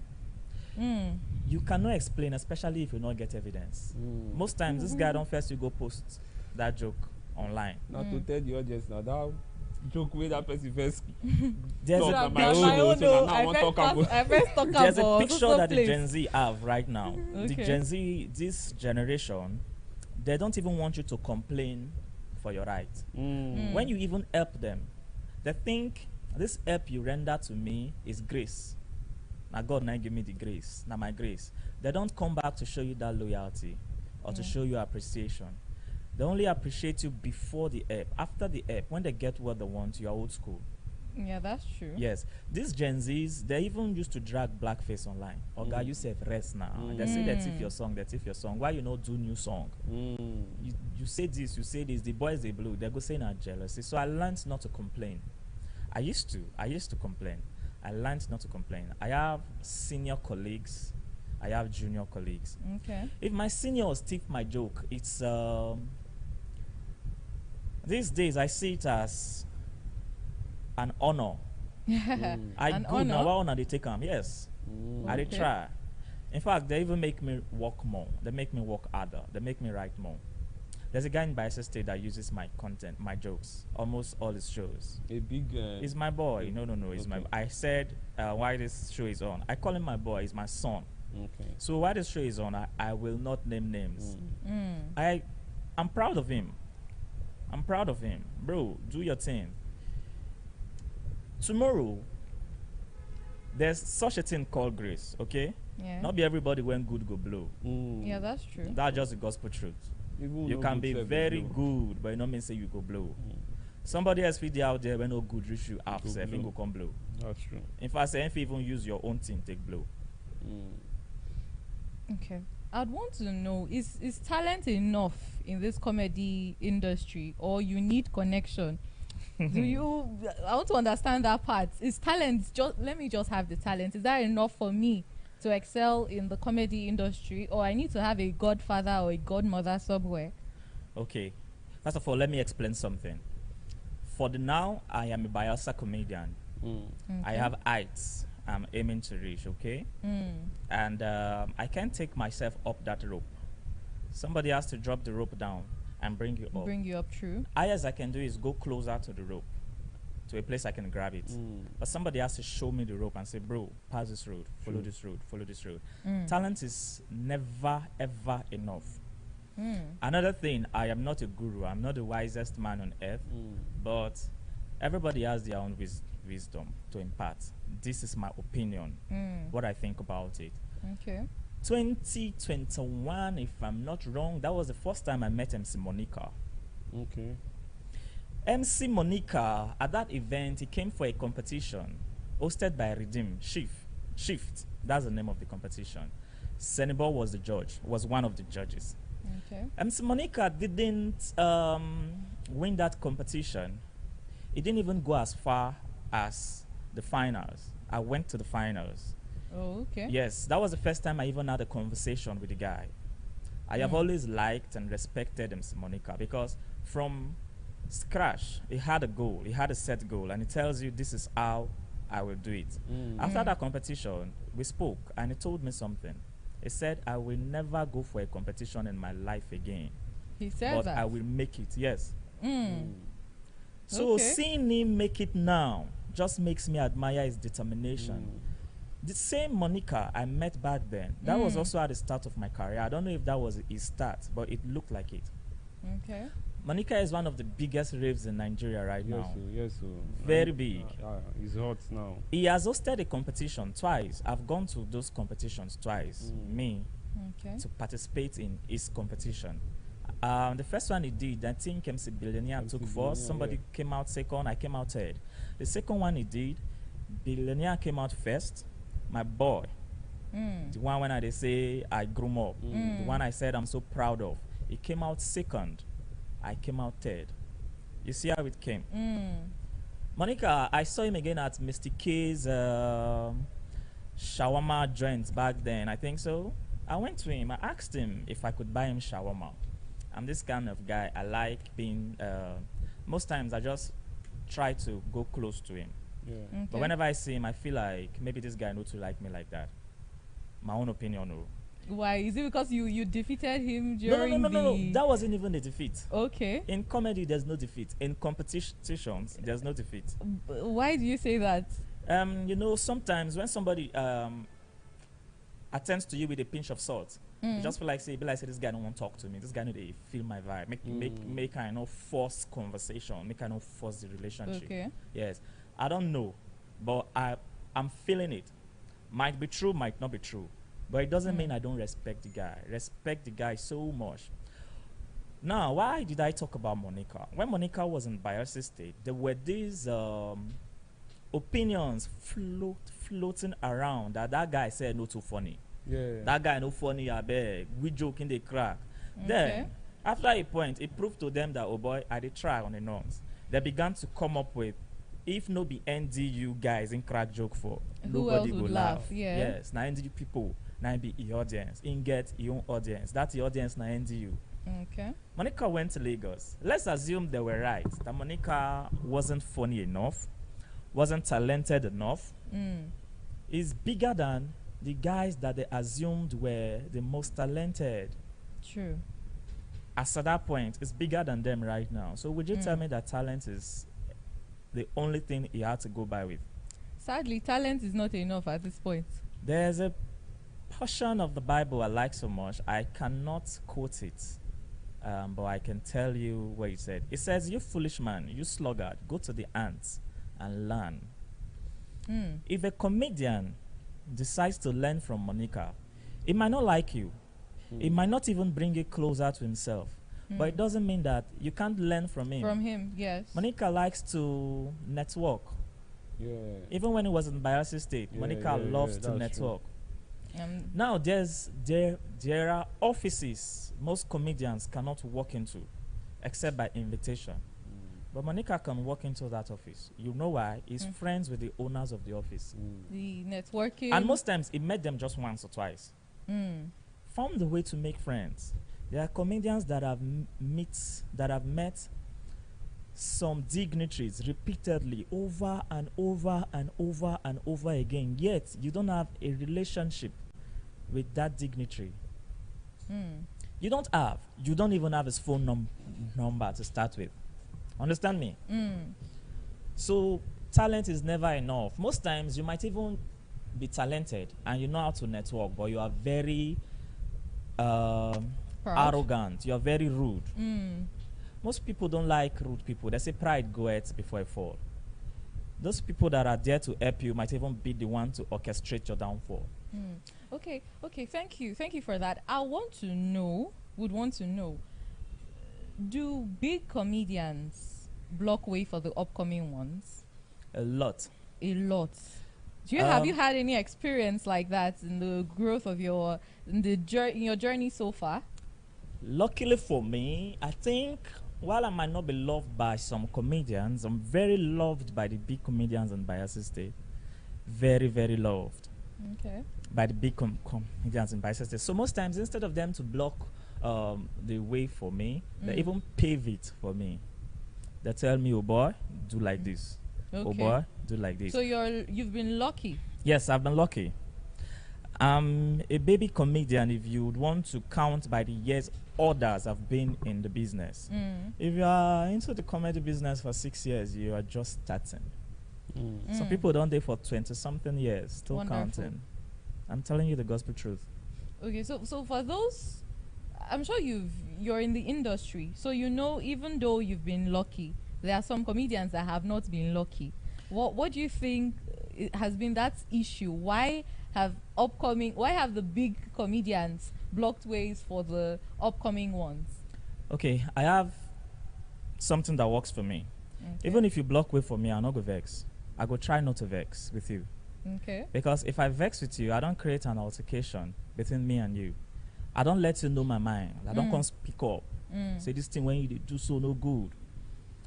If it be say you block me now, you go open way for me tomorrow. It depends on how me and you relate. You cannot hate me forever. You might even hate me now and start to like me tomorrow. I might turn out to be your best friend tomorrow. So they do it a lot because Bayelsa State is a political state. Okay. We are politicizing entertainment, which to me I think is wrong. If I would even advise an entertainer, if it is easy for you not to go into this politics of a thing, don't. Okay. So that when they call you, you go shop your money. This side self go also fit call you. Okay. So we'll come do this your thing for our side. Okay. But an entertainer will tell you that you'll be APC, you'll be this party, you'll be that party. Okay. Say you not go fit come our show. This guy not go come our show. Write the name off. So you personally, how has it been for you as a big comedian to those upcoming ones that keep coming to meet you? I believe there are comedians that come to meet you. A lot of them. I try my best to. There are some guys that are doing well right now in Bayelsa State. Not to blow my own with, so I've added. You've accommodated a whole lot of them. I have added to their craft. I have pushed them when they wanted to push the most in their life. I think the little things that somebody does for you when you have not arrived should even mean more than that thing that they do for you when you've arrived. Okay. Because now that you can help yourself, everyone wants to come and help you. But when you couldn't help yourself, remember that person that helped you. Yeah. I think I've done a lot. They meet me a lot, and I still do the most I can. Most times, when somebody cannot do for you or will not do for you, it is in your best interest not to be entitled, not to get angry at them for not doing for you. Okay. But I beg you, come beg me for something. If I feel drum, allow me drum. Sometimes I might even be at an event, anchoring an event, emceeing an event, And somebody will come to you and say, bro, see, I be artist, to I beg, just give me chance, make I just sing small. I'm not the owner of the event. I was paid to anchor somebody's event for them. I cannot go outside their plan and say, okay, guy, enter stage, hold microphone. Understand me? I have a job to do. I feel you. So you go back home and you're angry at me for that scenario. You see how that might affect your own growth. Because I believe I'm not the only one you're angry at like that. You go still meet another person when go sit there and say, this event opportunity no day. You can meet me next time where there's a very good opportunity, and that will be your day. Okay. And I might even remember that I've denied this guy once. Let me not deny him this time. Let me find a way for him. I might even be the one to help you and go and talk with your organizers and say, I bet your Chris space now, make this guy do something. So you've been in that kind of situation before? A lot of times. Oh, okay. A lot of times. So me, I want to go back to that blocking way, because you said you are also an SA entertainment now. But the SA when I be in a Maorobo name, SA Ogene. Okay. SA for short. Okay. But that's a joke. I'm an SA to the governor on entertainment. SA to the governor on entertainment. Because there's this at least I believe last week there have been this post that people have been talking about the drama online. And it still come back to this blocking people way. So have you ever experienced a situation whereby a show is being organized and you're supposed to get this certain amount of payment, but at the end of the day the organizers of the show just more like ripping you off? A lot of times. Okay, so what do you have to say about this entertainment scene that our people is trying to create for the younger ones? Sometimes it's wrong, but I don't want to pick a side here. Okay. And I'll try as much not to be biased, even though we are in Bayasa. So I'll not be biased. What is good for the goose should be good for the gander. But sometimes you should think of what is in your best interest. In fact, at the early stages of my career, I wanted to be robbed. I wanted to be cheated. Bros, just cheat me as far as you give me the event. Okay, you just need the platform that time. Not everybody needs the platform anymore. Okay. Some people think they don't need the platform anymore. So even if you need a platform, what is due to you should come to you. The Bible says, worker deserves his wages. Yes. So what is due to you should come to you. You work for them. But most times you don't even know that this amount has been charged on your behalf. Maybe they charge 200K for you for the show. They can't give you 50K. That is greedy. It should stop. If it is happening, it should stop. But is it happening? It is happening. Okay. I've had shows that the person that connected me to the show will call me and say, bro, CEO, this show na 200K, but I go give you 150. That one is our agreement. I go say, no wahala, let's do it. Understand me? But whereby you not tell me, if I come pass back, go here, you see where the issues go come up from. Yeah. Because I don't pass back, go here, say, now this kind of amount they pay this guy. Then I can't even they see how much you give me, go make me hate you for your greed. True. I go say, inside 500K, this guy give me 50K to 450K. Is that not greed? Greed of the highest order. But advice to upcoming artists, most times, even if you know, it go stunt your growth. Because this man they in the place to grow you. Nobody when they never shits for this life. It's painful. No man we go feel rip you off like that. Out of 500K, person they give you 50K. Ain't thing saying they rip you off, but you don't know when they help you. No, that one will be help now. They stop your growth now. It depends on your position for entertainment. It no stop your growth. Let me tell you something. It is called show business. Okay. It's a show, but it is also a business. Most of us, we understand the show part of them. Like I told you about MC Monica. Yeah. MC Monica no enter this comedy to just make you laugh alone. He entered the comedy to grow himself to make the money. And are there in there right now. Showbiz. Now, if Monica no funny reach me, I'm not saying no. I am just giving you an instance. Yeah. If Monica no funny reach me, if you get chance to bring me or Monica, who you go bring? Monica. Truthfully. forget the fact say I be your guy. Yeah. Who you go bring? Monica. Because he don't attain that Don't reach level. So how him to attain that level? Even himself, they rip him. Himself too, they do him that same thing. But Monica know when he need you for your relationship. So most times when you feel like say now you they use him, he know say now him they use you. My point is, every entertainer use your head. Every aboki man with a kettle. Yeah. You know what you need.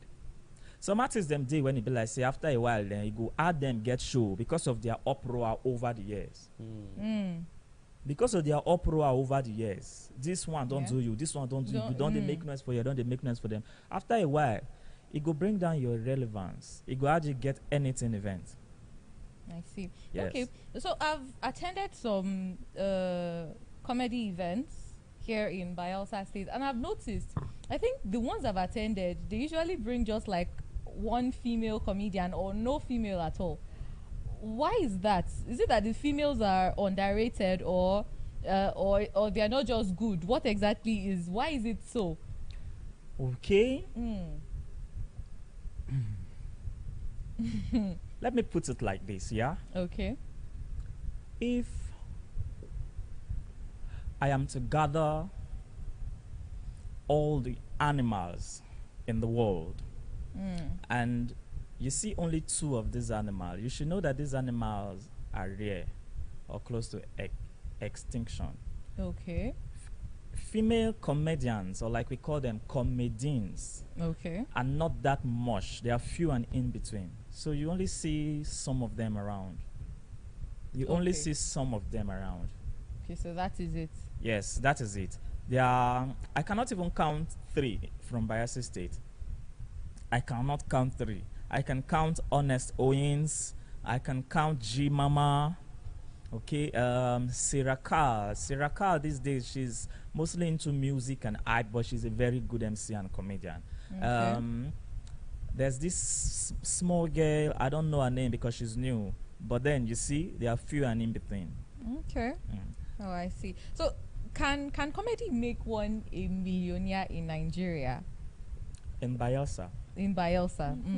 Nigeria is too big because we already have that proof everywhere. Everywhere. We have the proof everywhere that these guys are big boys.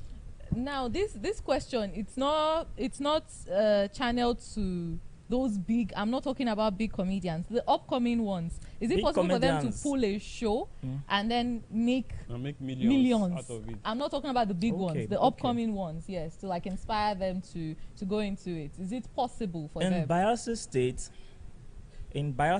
if you are a comedian or even if you're an entertainer that doesn't have its own funds to fund an event, is difficult. Okay. Very, very difficult. This is the reason. We have entertainers in Bayelsa State that can go right ahead and organize a very big, massive show for absolutely free. Okay. Gate fees free, just come and enjoy yourself because they know how to make their money back. They can go to the governor's office and wait for him until he comes around, and if they are in luck, he will fund them and say, oh, this 5 million, oh, this 10 million, go to your show. With that 10 million, they can bring big artists from Lagos State. Yeah. They can bring an artist like AY to Bayelsa State to do his thing and pay him well.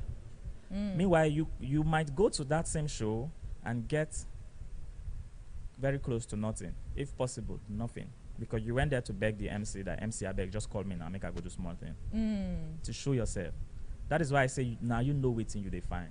Do you need to show yourself at that show, or do you need to be paid for that show? Yourself.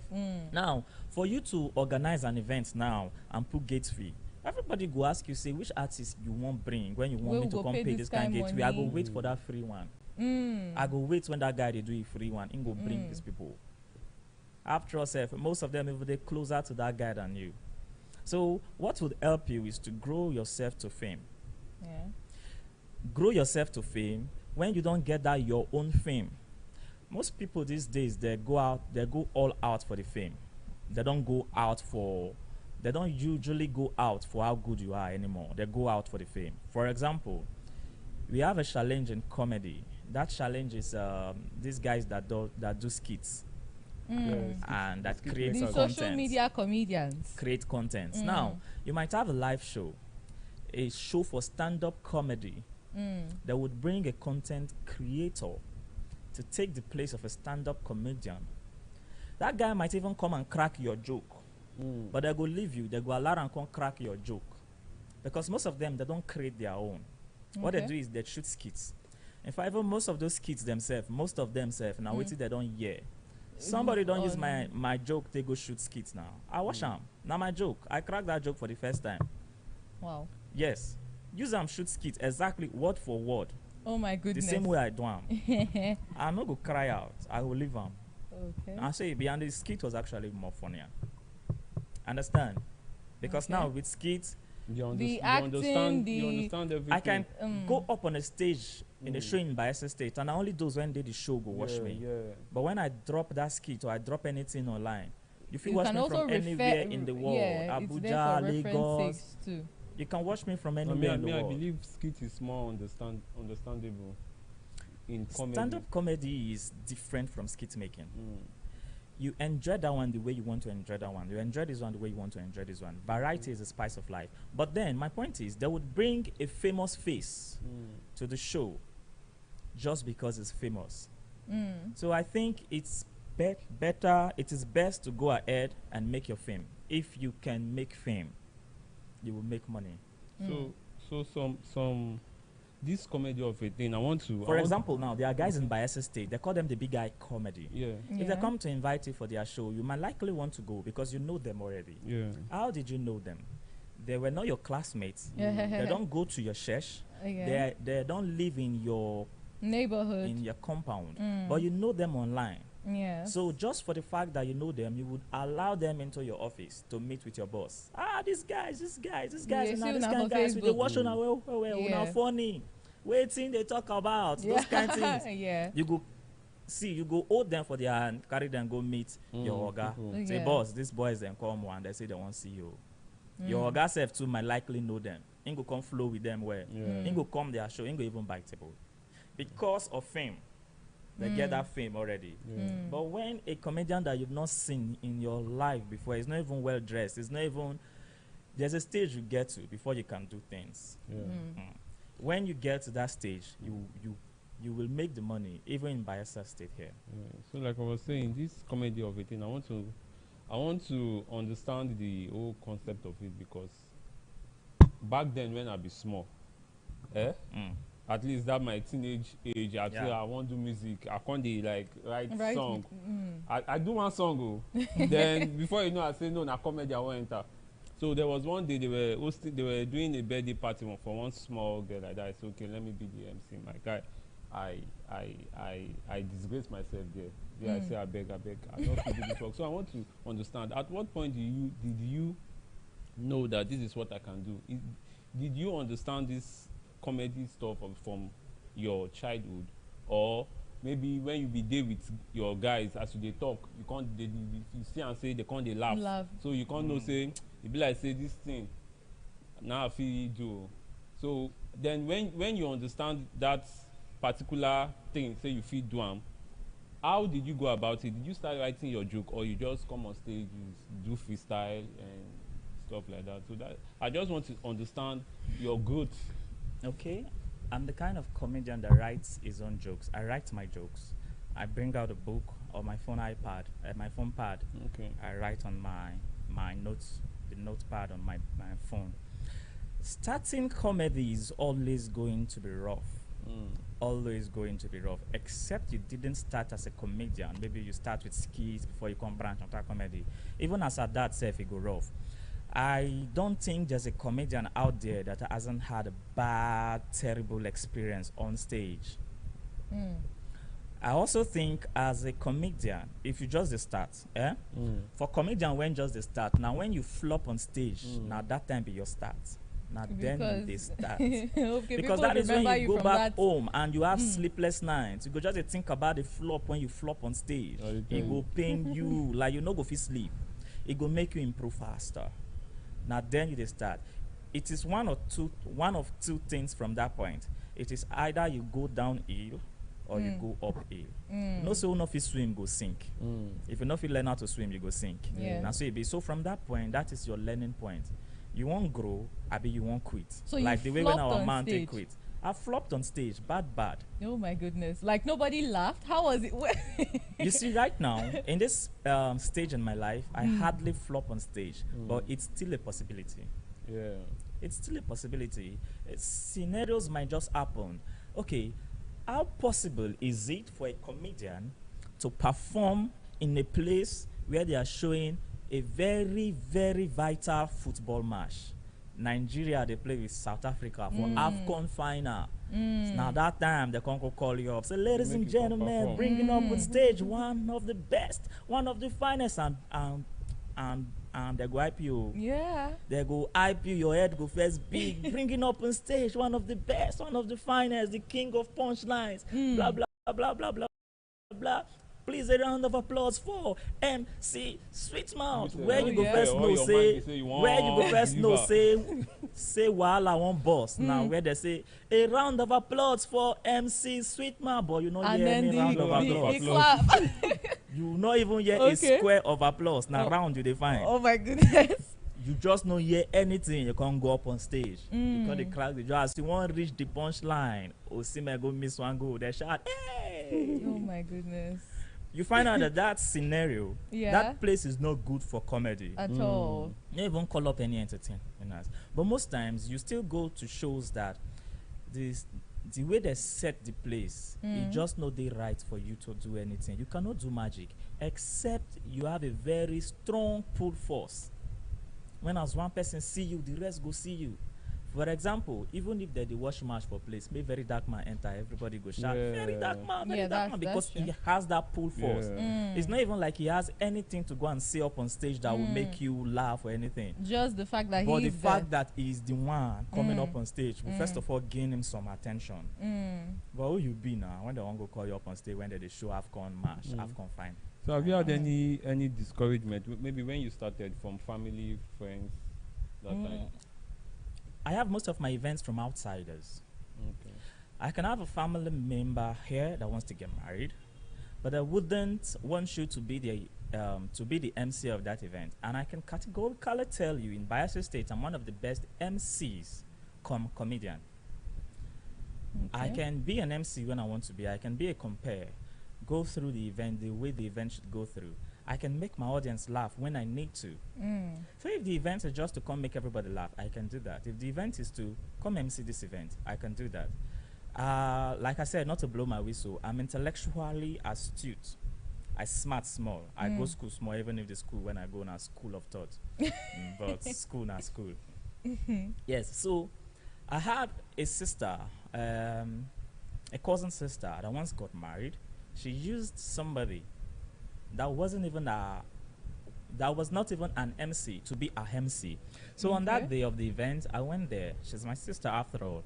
Although those were early days of my career, I went there and the guy saw me and said, "Why me? I no MC am?" I say, "She no won't use me now. Why I no MC am?" So he went to her and asked her, I said, "This our man at MC. What do you mean you no use him?" Because the guy been there suffer for stage that day. Oh my goodness. There are some events that would just swallow the MC up if the MC is not that good. So this event was that kind of event. Event don't shop the guy. The guy don't lost. The guy don't know where he wants swim go, whether left or right. They wave, they push him. So he went to her and asked her, say, "Why she no use me?" What she said to me was, she don't even know say I be MC. Say me, I don't even tell her say I be MC. This same person has laughed at me in the for being a comedian. She has laughed at me one time. She and the other of her sisters, laughed at me. They said, then I was answering MC Romeo at my early stages. You see, the problem is a prophet will never be recognized in his own town. That's one of the very big issues. That's one of the very big issues. You get more gigs from outside. So if you talk about being laughed at, you must get that. It comes to you. It must come to you. But you still had some persons in the family that supported you? Encouraged me. My name, MC Sweetmouth, came from my mom. Oh, mother's love. I used to hype her I be hype man back then. I be hype her. Mommy, see how you fine. Mommy, see how you. Oh my God. Yeah. Can your mom be this? So now she Okay. just tell me, say you too get sweet mouth. mouth. Okay. You too get sweet mouth. So I started answering sweet mouth. My name initially was Romeo. Okay. MC Romeo. Those who know me from back then. But then you see, another issue with this our line of work is it's congested. Comedians pass the audience. The comedians when they right now, they pass the show organizers. Okay. Comedians are more than show organizers. So there is not a name you would want to answer that has not been answered Before. before. Go online and check for MC Agodai. I bet you will see 4 or 5. Wow. Even though there's even the name Basket Mouth. Not be Basket Mouth first the answer that name. Yeah. Or maybe now him first the answer that name, but not be him we first know. Not be him first use that name to come to limelight. If it be saying him first the answer so when he came to limelight, he can overshine the other guy when the answer but that's how life is. Yeah. Okay. That's how life is. So you okay? If comedy didn't work for you, what would you have been doing? You mentioned that you used to sing. If singing work, I for not enter the comedy now. Okay. If singing be work, I for not enter Like comedy. me, we first do the singing. It be like you when first do singing. Yes, now album when I drop that album. Anybody no pick the album. Only me go back go pick the album back from where I drop am. Yeah, I drop am. I go pick am back. I say no. Wow. So If music doesn't work for me, I'm an entrepreneur. Okay. For those that know me very, very well, I used to be a photographer. Not a photographer per se. I had a photo studio, which makes me a photographer. Do I have boys that will snap the picture? But I was very, very good. I think I'm still very, very good at editing. Oh wow. Okay. I can edit you. I can make it look like Nicki Minaj. Oh, if the bag not For too real? big. Yes, now if the bag not too big, I can You add just said this one no follow for the sweet mouth. Eh? No, you don't follow for the sweet mouth. Okay. So you always have a show, Joke Apart. Yes, I have a show, Joke Apart, coming up the 3rd of May. That is my brand event. I do it every month. So this event, the one I did last year, was one of the finest when it comes to entertainment. You know, we have entertainers, but not every entertainers are entertaining, if I make sense. I make sense, right? Yeah. Not every You entertainers can be entertaining. So not every comedy event ends up being a comedy event. A comedy event ends up being funny. But I'm telling you that my comedy event, you get an experience that you will wish you paid more for. Like the one I did last year, I worked with a friend of mine called MC Olotu. We had a concept up on stage and it was mad. Till date, it is talked about. So I wouldn't want to give out some spoilers. But I would want everyone to attend Joke Apart. And my gate fee is as cheap as it can be. Okay. It's so cheap, it is almost free. Oh, Yeah. wow. My regular is 2,000 naira. I have a ticket of 20,000 naira, a ticket of 50,000 naira, a ticket of 200,000 naira for the big boys. Okay. So what has been your most difficult times or difficulties in hosting a show in Bayelsa State? Hosting an event for myself, Yes, like my own your show. own show, your own event. Sponsorship in Bayelsa State. Given the drama that happened online last week, there's also a talk online that there is no industry in Bayelsa State. There is such a talk online that there's no industry in Bayelsa State. I think there's an industry in Bayelsa State, but we are politicizing it. Okay. Because the private sectors will call you for an event and try to pay you lesser than you are worth. But most times the private still pay more than the political events. That's just the truth. Because the political events would get to one man, then it get to the other man, and get to the PA of that man. The PA will not get the funds to the other man. By the time the funds get to you, trust me, it's 10,000 naira. Or it's lesser. Whoa.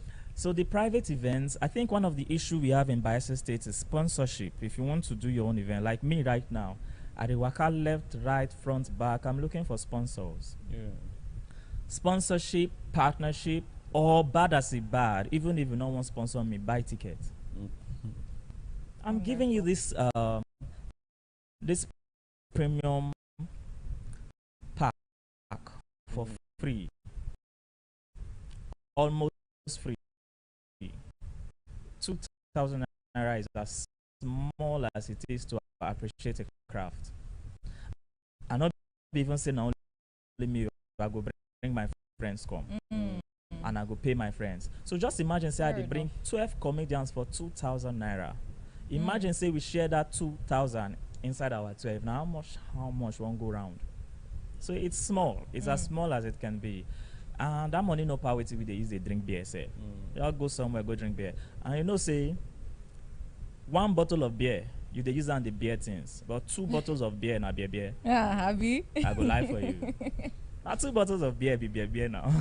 So this organizing an event, because I've always been wondering how comedian, because I see AY, we have AY Life, we have Basketball, both the two has his own show, and I always how these people take make is it through the tickets they sell or through their sponsors? How about the free ones when they do for Bayelsa State when they know they sell tickets? That one political events now, so we know that the not government, political, oh. so we know that don't get me wrong. When you say it's political, it is not always political. Okay. Trust me on this. There is no entertainer, even if he's in one party or the other, that is completely political. If private still call them, they go. So that political event, that is why it is good to have friends, have links, you network. If they have a chance to meet a brand that can sponsor, even if NGDC go for sponsor, meet a sponsor, they go round. So these events, you cannot make everything you want to make from gate fee. The gate fee is to make sure that we give you the value for money.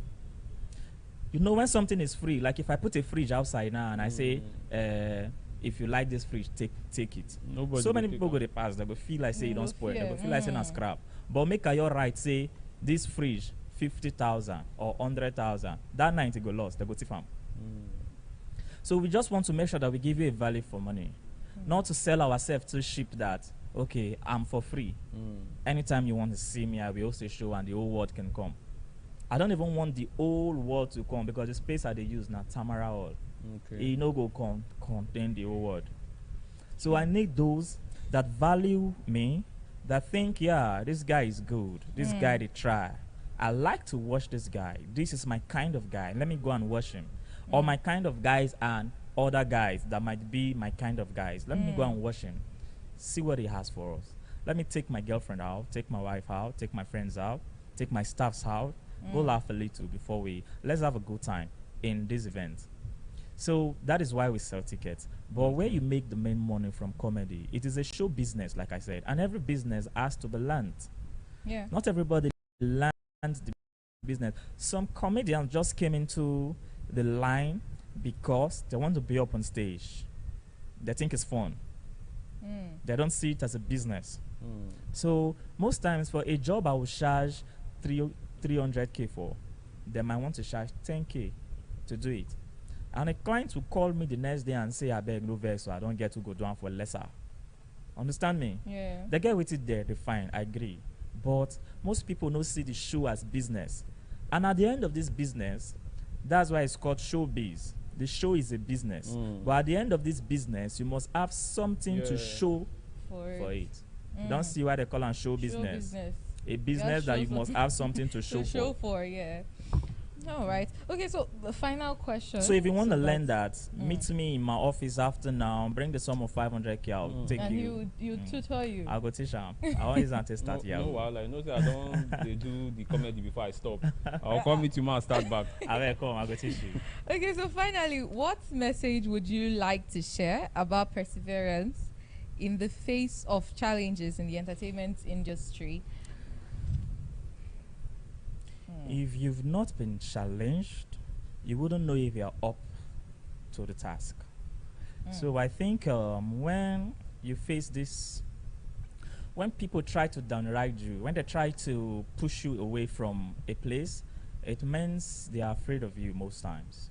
Most times when you go through the down times, just know that it cannot get worse. It can only get better. Keep trying. I see myself on stage these days, and I'm proud of myself. I wasn't always like this. I met a comedian, Coxon, in Port Harcourt. He told me something. He said, "No try to be like me, oh boy. Be where till you be. One day, even you said you go like yourself." That was what he said. Just they improve on this thing when you be, so one day you will love yourself. And I can honestly tell you that right now, I love what I do. I'm one of the few that does, in Bayelsa State, I'm the only one, except, like I said, that my boy that I'm the one that raised up. It does exactly what I do. Oh, wow. Yes. But I'm the only one that does my jokes the way I do my joke. So keep doing your thing, keep trying, keep thriving. You will arrive. You will get there one day. All right. That's Thank you so much, MC Sweetmouth. It's been a very interesting one, Ayo. Yes, very interesting. We've learned a whole lot due to the whole conversation. You've now reminded Ayo of his past. My talent. So but what was your name then? Then, like your stage name back then when you were a comedian. I used to answer Amy Steve. Steve. My music name, my DC name, my comedy no wonder name. you no blow. That is why you did not blow. Oh because MC Steve as a comedian can never blow. Yeah, so answer name like MC One Kind Face, MC Big Ear, MC Big Nose. This night I will think I'm whether if I think I'll come back, I'll just crack one joke for belief. If he laugh, I know say I'm good. No say the joke down the fly. So thank you so much. You've been watching Chats with Naija Live TV, reaching you from Bayelsa's capital city, Yenagoa. My name is Barbie Mparu. Do have an amazing and blessed day ahead. And don't forget, I've been with Ayo of Town. Don't forget, we are open for sponsorship, partnership, adverts. Bring your deals. We'll help you. We'll deliver for you. We're active. We're your number one when it comes to reach and impact. Yeah. We're located at number 122 Mbiama Yenagoa Road, Amarata Yenagoa, Bayelsa State. So stay tuned, stay glued with Naija Live TV. Have a nice one. Bye. Bye. Thank you, Baba. All right, we are done.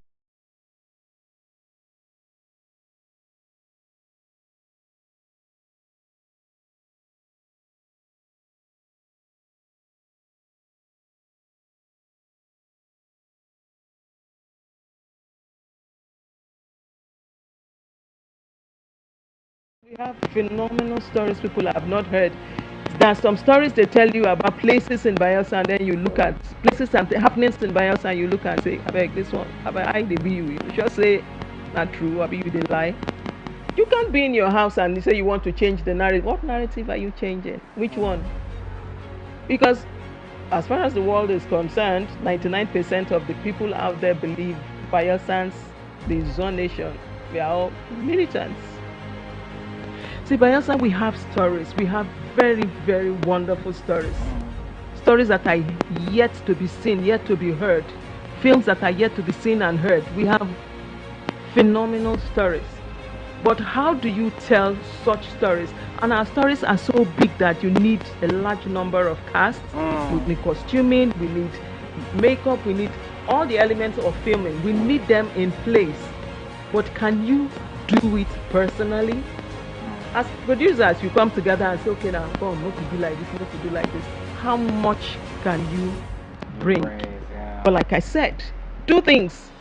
Is either you're willing to give, or you have somebody that would say, this is my person.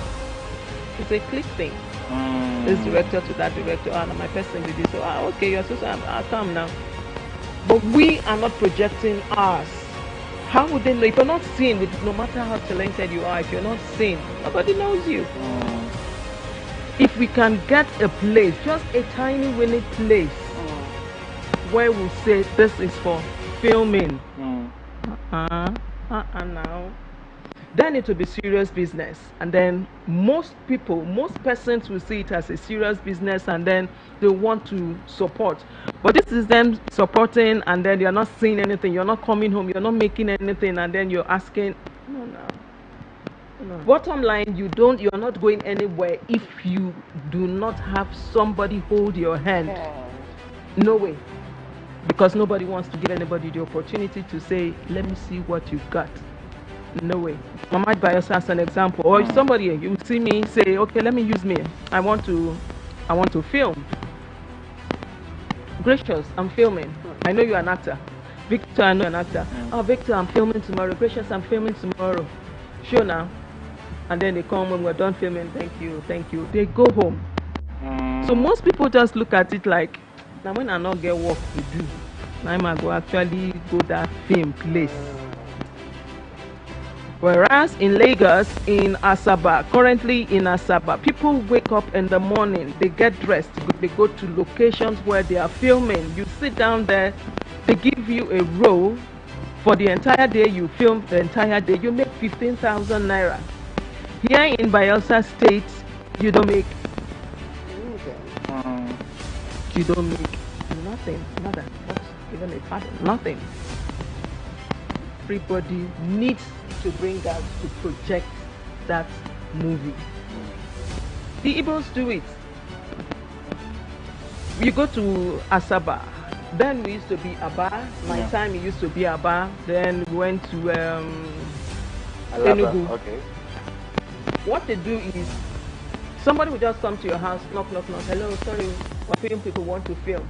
People come. They give you their houses. They even cook for you. They support. Bottom line is the support. Here in Bayelsa, I do not know how it is here. I don't know if it's because most people don't do movies. I don't know. If we're talking about Lagos, I was born and raised in Lagos. It was just the university that took me to Port Harcourt, so I am more Lagosian than the non-person, but notwithstanding, I am from here. There are other things, other stories, other wonderful stories that have not been told that we can tell. Not just telling those stories, projecting the Zone Nation, projecting us in a positive light. Okay. Alright, bye from us. Ayrema. You want to buy from where try in Buma. Even about talk about. Master. Naru Pamela. Pamela Genaro. Pamela Genaro. And take about Pamela. Hey.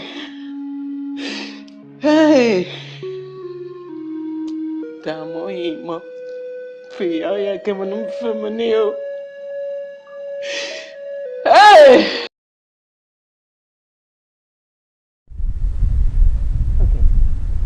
Well, thank you so much for staying with us. It is still Chat with Naija Live TV on Naija Live TV. You can actually call us NLTV here in Yenagoa, the capital city of Bayelsa State, South Nigeria. We have in the studio Professor Benjamin Ogele Okaba. I mean, you got it correctly, right? Okay, well, and we've had a very interesting conversation so far. We apologize for that little break that we had in transmission. And meanwhile, Gracious will continue. We'll just do a recap of what we've discussed so far. Well, so far, in fact, I don't know if our guest might really want to go down that lane, but we were taking a look at the case in River State before we went. We just have a few more minutes I think to go. he was even done with that. Yeah, we'll just wrap up very quickly with what he was saying, but I can't really put my fingers across it. I remember we were discussing the case of Rivers that you said we said a lot of persons claimed, we of the opinion that, oh, INC wasn't so proactive in terms of managing the situation, and you left. We talked about that. I think he established a point. He said being swift is not a surface thing. If I remember vividly what you said, he said it's an underground thing, that you had to find out what the issues were first before coming out in the open. And he also said they spoke to the president, spoke against the president when they needed to, and basically that it might not have seemed like they were swift, but they were actually swift in consultation before coming out to speak. I don't know, maybe that was what you said, if I remember vividly, sir. He did. Okay. But well, let's quickly, we'll be wrapping up. And since the elections for INCs, what are the expectations? What are we expecting? And also, maybe if you have anything to say to the aspirants as well, we might want you to add to that as well. Okay, what I will do is to appeal to all the aspirants to be job conscious to the extent of speaking to issues. We gave the same advice yesterday. It's just to reiterate all of that. We are all Ijos, we are brothers and sisters, and shouldn't be any reason for intimidation, for the campaign of calumny, for even the monetization of the process. And also to the delegates, about 600 persons will be gathered from across the zones and chapters. And we also have the diaspora component that will participate in fully through Zoom. We should give our best unless our conscience judge us. Let's get the very best, because the leadership of the INC is very crucial. Many have attested to the fact that the INC has remained formidable, and we need to consolidate on the gains made so far and move the struggle further. We have not, when the young man asked questions about, have you done enough? We have not done enough. There is still a lot to be done. I'm the 8th president of INC. We met some gaps. We have filled some. And we couldn't fill all of them. So in my handover note, I will even highlight areas that I think we couldn't cover, that the next administration must focus on including other things. So it's a continuum. It's a continuum. So I'm sure delegates have been sensitized good enough, well enough, and we'll comport ourselves. We are monitoring the situation, and we expect the best to come. Thank you. Thank you. Thank you very much, sir. Since we are doing a recap, let's quickly, what's the way forward for the Jaw Nation? We've highlighted the issues faced by the Jaw Nation. You mentioned some. We also talked about some of these issues. You hammered on resource control. But what's the way forward for us as Ijaw people to move Ijaw forward? Yes, the way forward will entail, first and foremost, having a unity of purpose.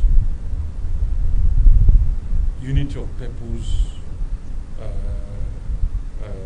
prioritizing the job concern. That is a major challenge, particularly in the particular era where people betray so easily. The personal aggrandizement seem to play over, even among the elites, with little pressure. You see them giving up and selling out. If the elites and people in leadership are together in fighting a common cause, with a common purpose, with a common voice, of course, they will take us very seriously. Those who oppress us know they oppress us. Right? And they dangle the carrot sometimes and pull out some very vulnerable people out of us and make them speak against us. Yes, that is the issue. Then the other issue is the security conscious. The conventional security apparatus has actually failed us. So we have gotten to the point, it's a message we have been pushing on all across. Every Ijaw man, every Ijaw daughter must be conscious of his or her security. If every community do what is necessary, using both kinetic and non-kinetic approaches to security themselves, the entire Ijaw nation will be secured. That is the truth. There is serious infiltration, there's no doubt about it. But it's not still late for us to come together, for us to work, first of all, individually, collectively, and having a general consciousness about our own security. Security, not from only external forces, even within us. We have a situation right now where there are some communities that even the job people cannot visit those places. Yes, those issues are there, and actually they were not as bad as it used to be because of the initiatives taken by some persons and non-state actors. So I think these are two major challenges. If we are united, let us come together and address our issues. And the struggle for resource control is a collective thing. Yes, whether you are benefiting from one contract from government or not, it is you. The contract will not be there forever. And those contracts can never benefit all Ijaw people. What will be of benefit to us, ultimately, is where we are allowed to own our resources, allow and manage our resources, then allowing the goodies to percolate down to rural communities.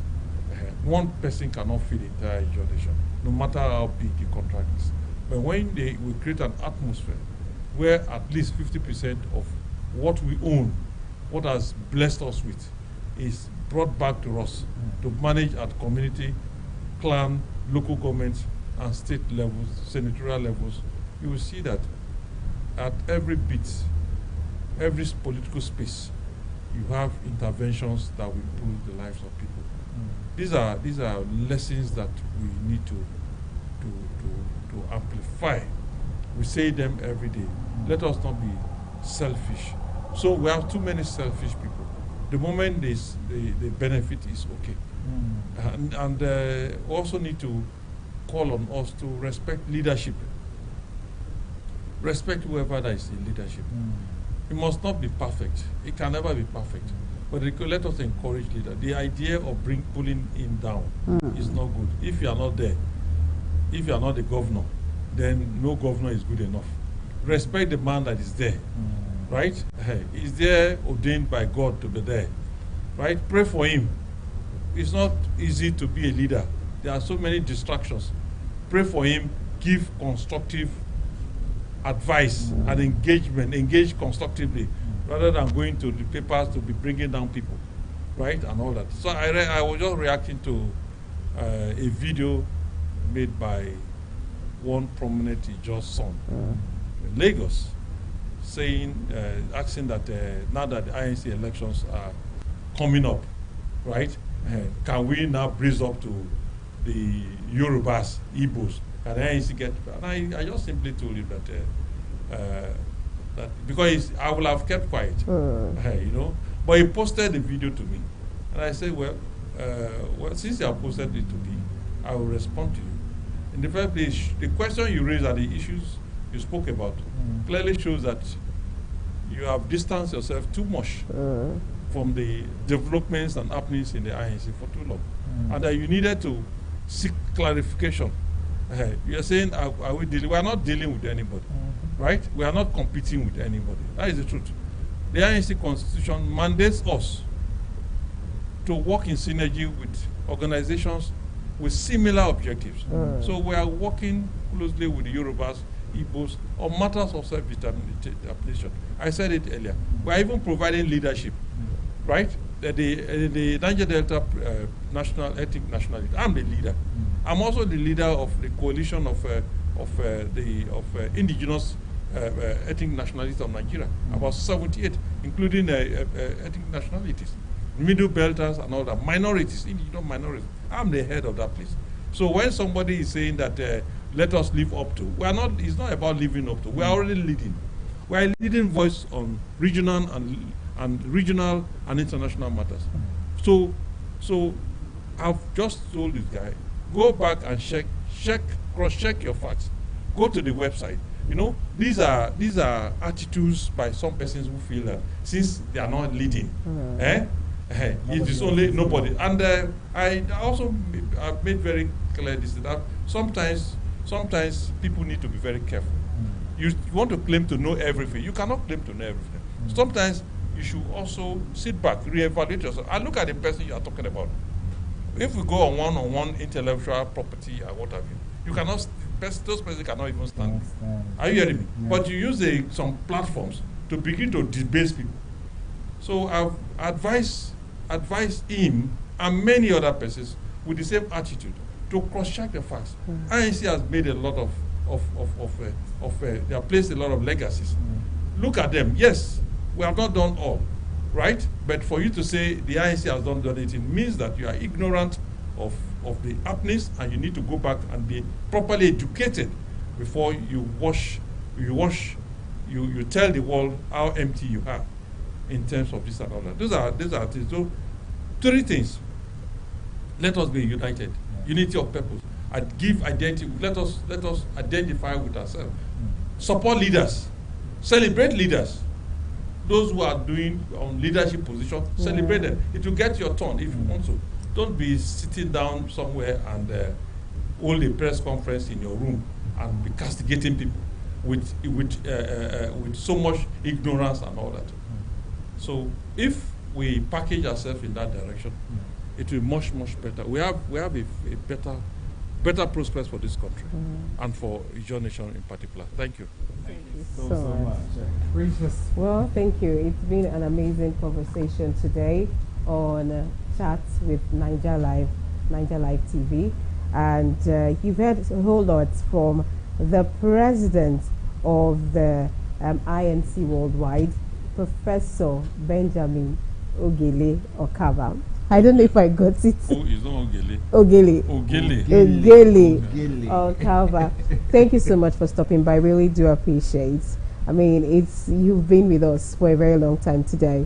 Thank you. We really do appreciate, and hopefully we want to be seeing more of you as time goes by as well. Thank you. We could come cover.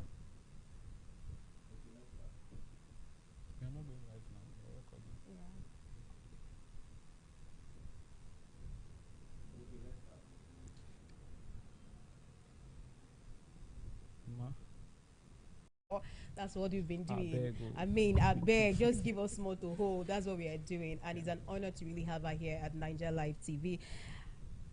Her name, she's going to do the other introduction because she used to say that her name is very long. Her name is Taribio Walson Owefawari. Good afternoon. Thank you. Welcome, Thank you so much. Thank you for having me here. Thank you. I mean, you've always been saying, I mean, I've watched you time and time again. You say, oh, my name is actually the longest name in the world. My name is the longest. But I'm actually here I'm here to hear the longest part of that name. So today, please, you do us the honor of telling us the long part of that name that you're always saying you have the longest name. The longest version of my name is Taribio Sita Tomoa Dasegbebo Ere Walson Nelson Nakuboye Jungle Jesus. That's the longest version. I mean, a computer cannot hold it. that's why I tell people to just call me. Can you put it in paper? No way. No, I'm not sure. Even if she does. Most times when I'm on stage, I just tell people, call me Tari. Especially when I'm outside Bayelsa State, it's easier for them to just say Tari. But I think the names, for me, I will not even say they are too. It is long, but the names all the names you mentioned, they sound really great. So I would want to be hearing them over and over again. So yes, thank you. At least Naija Live, you now have the longest version of our boss's name. Thank you. Thank you. Okay. Well, it is up to you, my Okay, so the topic we have today is parenting style and its effects in children. So the first question I would like you to talk about, or I would like to ask you, is how can you describe what a parenting style is? Parenting style is the method you use in raising children. Okay. There are different methods in raising children. Okay. If you're looking at when we were younger, they believed in corporal punishment most times. So we can say it's a disciplinary method of raising children. But these days you have soft parenting. Okay. So we have parents who believe in the punishment part, discipline, that's physically disciplining a child. Then we have those who believe in soft parenting. Then we have those who are trying to strike a balance between both. So those are the types of parenting. We have. From these ones that you just highlighted, I mean, which of them you personally, which of these parenting patterns you highlighted that do you use in, trying to bring up your own kids? I'm one of those that are trying to strike a balance. Okay. I was raised with the disciplined way of raising a child, which means including corporal punishment, flogging, or should I say caning. And with my children, I try to strike a balance. It doesn't mean I don't whip out my cane once in a while, but it's rare. Reason being, I try to reason with them. I try to put myself in their shoes when I'm raising them. I know the kind of things that made me rebel as a child. So I try to prevent same, knowing full well that these are my children. So if I know this is what used to trigger my rebellion, I try to avoid that with my children. That way, I can say that I raised my children better, in the sense that there were so many things I did as a child that my children are not doing right now, because I decided to strike a balance. Okay.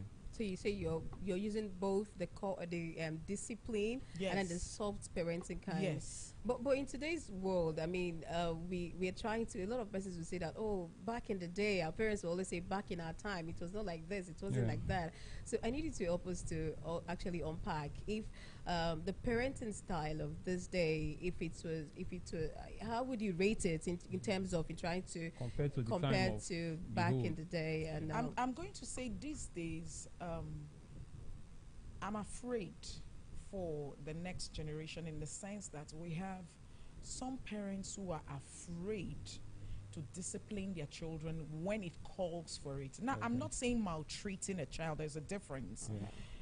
But there are ways you should checkmate your child.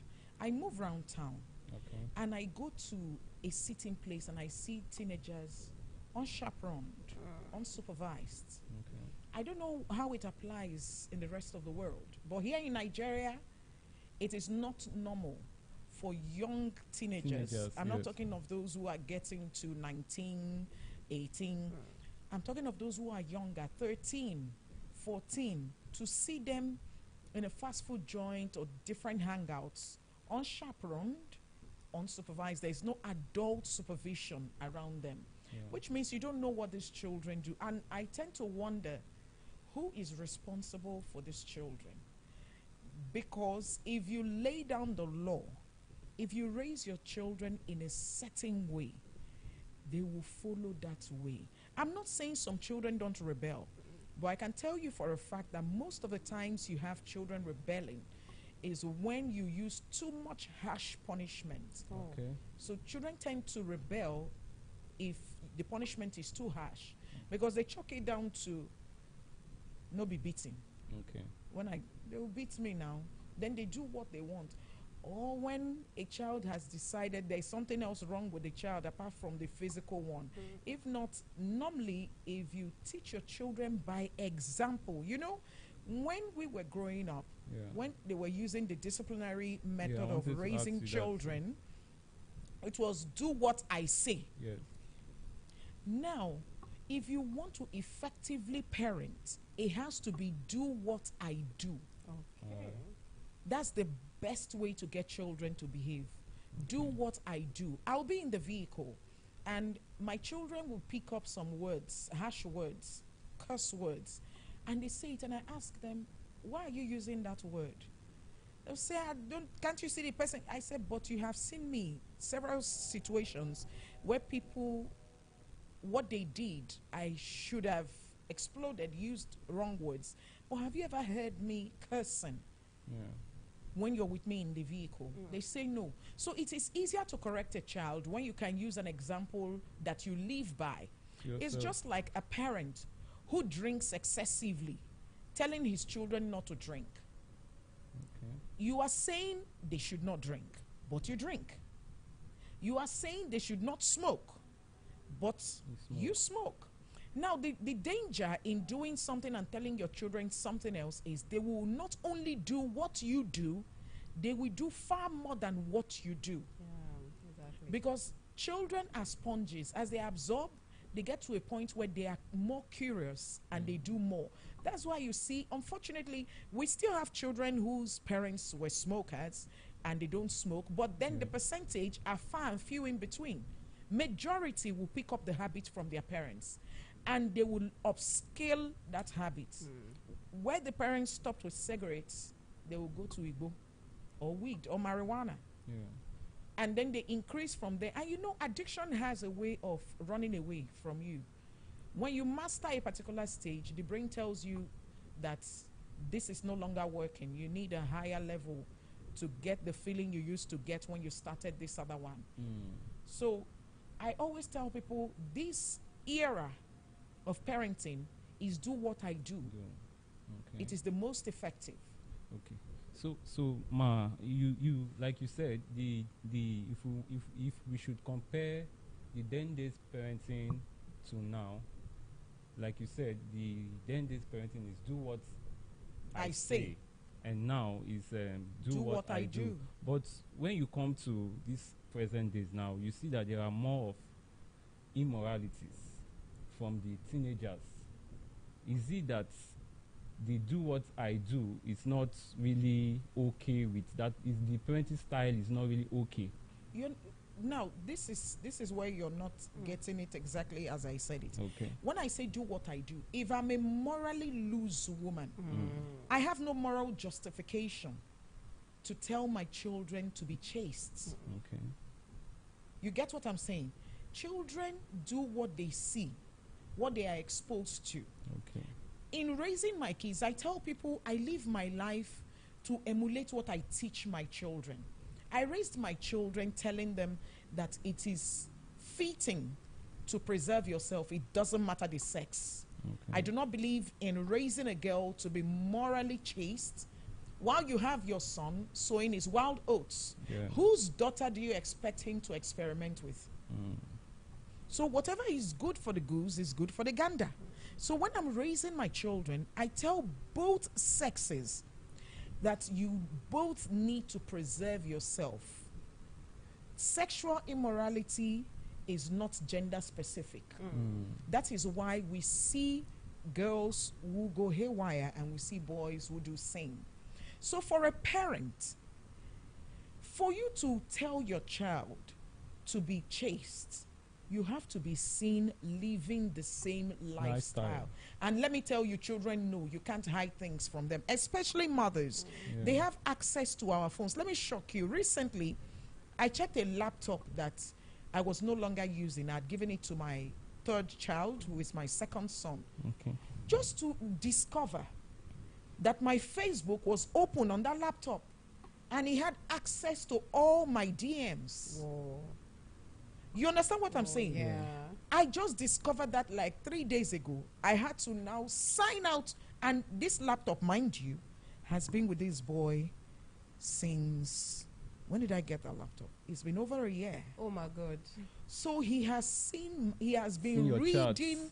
my DMs without my knowing. Now you can imagine some kind of things that he will be exposed to if I was a mother Yeah. who was living dual lives. Yeah, If I was yeah, telling them do this and I was doing something else. Something else. Now, my son was telling me, I can see the men that are chasing you on Facebook. And when he said it was, I said, how do you know that? He said, I'm seeing your message, I'm reading it.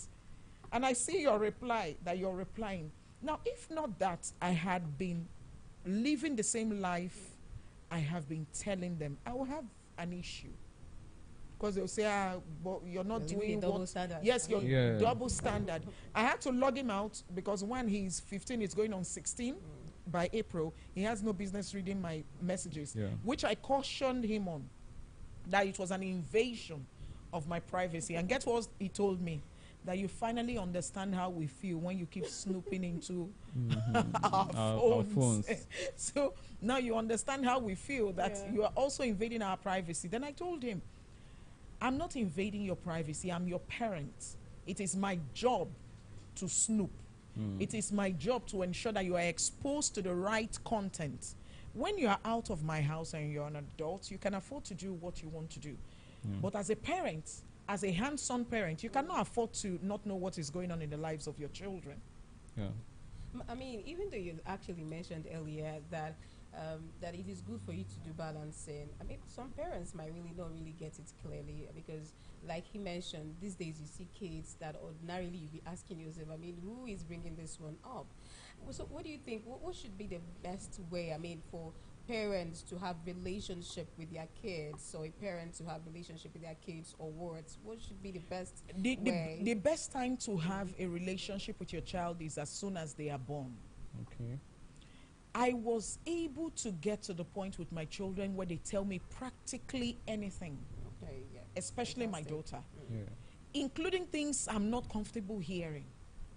You know, as a parent, their thoughts that you don't want to hear, they tell me their thoughts, including the thoughts they have. And I had to master the art of listening to their thoughts and not being judgmental. And instead, most times, if the thoughts they give me is something I'm grappling with, I give myself time. I sleep over it, and then I come back and I talk to them about this mindset and this perception. Most people will be shocked what I know about my children, including those who maybe have said things to them that I laugh with and I smile with. They don't know because I respect my children to an extent. Now, if my child tells me, right from when my daughter was in secondary school, she's in the university now. If they tell me something that involves another person, I ask them, how do you want to handle it? They tell me, and I ask, do you want me to handle this? In some occasions, they'll say, no, I can handle it. I say, okay, go and handle it and give me feedback. If it moves beyond this, I'll come. The reason why I do that is because if a child tells you something and you immediately jump off, confrontational, there's a way the child feels and the child won't tell you again. You have to be diplomatic when you handle things, especially when you think someone is offending your child. You have to be diplomatic. You watch how, you tell them how to handle it. Watch how they handle it. And then if it gets to a point where you need to intervene, you intervene. Now, what that does is it gives the child confidence. They are not always running to mommy for situations that they should handle themselves. It's the same thing with the relationship we have with God. Now, some people are using that same method with God. You have an issue, you immediately run to God to handle it. And God is looking at you and saying, but you can do this. You have to be able to differentiate with, okay, this I can handle, but this only God can handle. That is why God will not answer your prayer when it is something he has given you the capacity to answer. The same way, what I know my children can handle and they are running to me to handle, I'm not going to do that. I will just give you pointers and tell you, go back and handle it. That's the way to build confidence in children. But again, also, thank you so much. I mean, if I get you clearly from what you've just said now, that, you know, trying to, the best pattern, the best method to, you know, bring up your kids, I mean, to have relationship with your kids is to be their friend, is to be a friend to... Now, you see that be a friend? I don't tell them to be a parent when you need to be a parent. Okay. You cannot be a total friend to your child. Reason being, you stop being an authority figure if you are too friendly. They say familiarity breeds contempt. Even while you are friendly with your children, you have to maintain some sort of authority. Like yesterday, I asked my daughter, who will be 18 in March, to do something, and she grumbled, as usual with teenagers. So I told her, you can exercise your will. Even God gives us the free will to exercise our will. But remember that while you are under my roof, and being fed by me, your will does not prevail. It is my will that prevails. When you leave my house, you can be bigger than me. But under my roof, I will laugh with you and play with you, but my will prevails. So I have a son who will be almost 20 years old. He's in the university. He cannot leave my house without permission. Yes. And if he has to go out to visit, he cannot stay out later than 6 p.m. That's my rule. My house, my rules. Okay. In my house, you can't, the moment you stay beyond 6 p.m., know that you have forfeited your right to move out. I'm the one paying the bills. Are they comfortable with these policies? Yeah, they are. I made the home comfortable. But you don't them. mind if he's in school. You don't mind if he stay out like till 12 till 1. I'm not omniscient. Okay. So I don't know what goes on in school. Okay. And for the sake of my sanity, I'm not going to be bothering myself about what is happening in the university. I should be confident enough that I have done a good job, and that they will continue with the way I have raised them in school. Let me tell you the thing about raising children a certain way. No matter how they fall, they can't fall too far. I have seen children who, by virtue of association, got into even drug abuse and different things. But you can still tell the distinction from a child who comes from a good home and one who was left to his own devices. No matter how they fall, they cannot fall to the extent where they are hopeless. That is why, as a parent, you have to do your part. If the children grow up and they decide to deviate, your conscience will bear you witness that you have done something. Part of what helped me as a child was because I was raised in Assemblies of God. My mother, till she passed on, was a deaconess in Assemblies of God. Now, no matter how rebellious I became and no matter the youthful exuberance that entered my head, I never did certain things. Why? Because of my background, because of the way I was raised. It is easy for me now. I've been divorced for almost 4 years, and I've been celibate. Not because I just decided to be. It is because of the upbringing I have. Because of the way I was raised, it is easy for me to maintain it. And because I have children, I am teaching to live a moral lifestyle. I have to show that lifestyle to them. That's why no matter the advances I get, I tell people it's bigger than me. It is not my will, because the flesh is weak. If it is my will, it is easy for me to change my will. But when it is bigger than you, you can't change it. So when you raise children right, it now becomes bigger than them. No matter how they fall, they cannot fall to a hopeless state. I mean, let's say, like you just said that, oh, no matter how they fall, they cannot fall to a hopeless state. What if at the end of the day, all of these measures you put in place are really not working, and then you see a kid, after trying to give them the good upbringing, and then you see them go outside and live below the standard you've actually set for them? How would you feel as a parent, and where will you say the mistake is coming from? As a parent, one of the most heartbreaking things that can happen to a parent, apart from losing a child, is watching a child you raised derail. It can be heartbreaking for a parent. Now, but you have to come to the point where you can examine yourself and say, I tried my best. Once you can tell yourself that you tried your best, then there's nothing else you can do. A child who wants to derail will derail. But let it not be due to any fault of yours. Do your part. And then when a child decides to derail, you can tell yourself that I tried. I did my part. You can go and say, God, see me, I try you. You get what I'm saying? Children will always pick their parts. Children will always move in the direction they want to move. If you have done a good job, your children should be independent. They shouldn't be hanging to your coattails if you have done a good job. When the conversation with my first son today, and I was telling him that as a first child, you might not want the responsibility of having the younger ones look up to you, but it is not in your power to make that choice. One, because you were born first, which is you have to set the pace for others to follow. If you decide to make mistakes, the others will not follow you in your mistakes. Hopefully, they will chart their own course. But what happens is, it can be so depressing for the person involved when, as the first, you look at your younger ones and you look like the failure. Okay. I'm not talking of in terms of wealth. Yeah. Because wealth is not a true definition of who is impactful per se.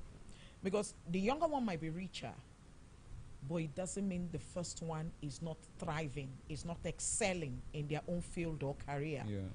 Except somebody is measuring how much they have in the bank. Yes. So what I'm saying is, as a first child, you have to set the mark where even when your younger ones look, you're not going to them cap in hand. So I tell every parent that speaks to me, I say, one, show your children what it means to be a responsible parent.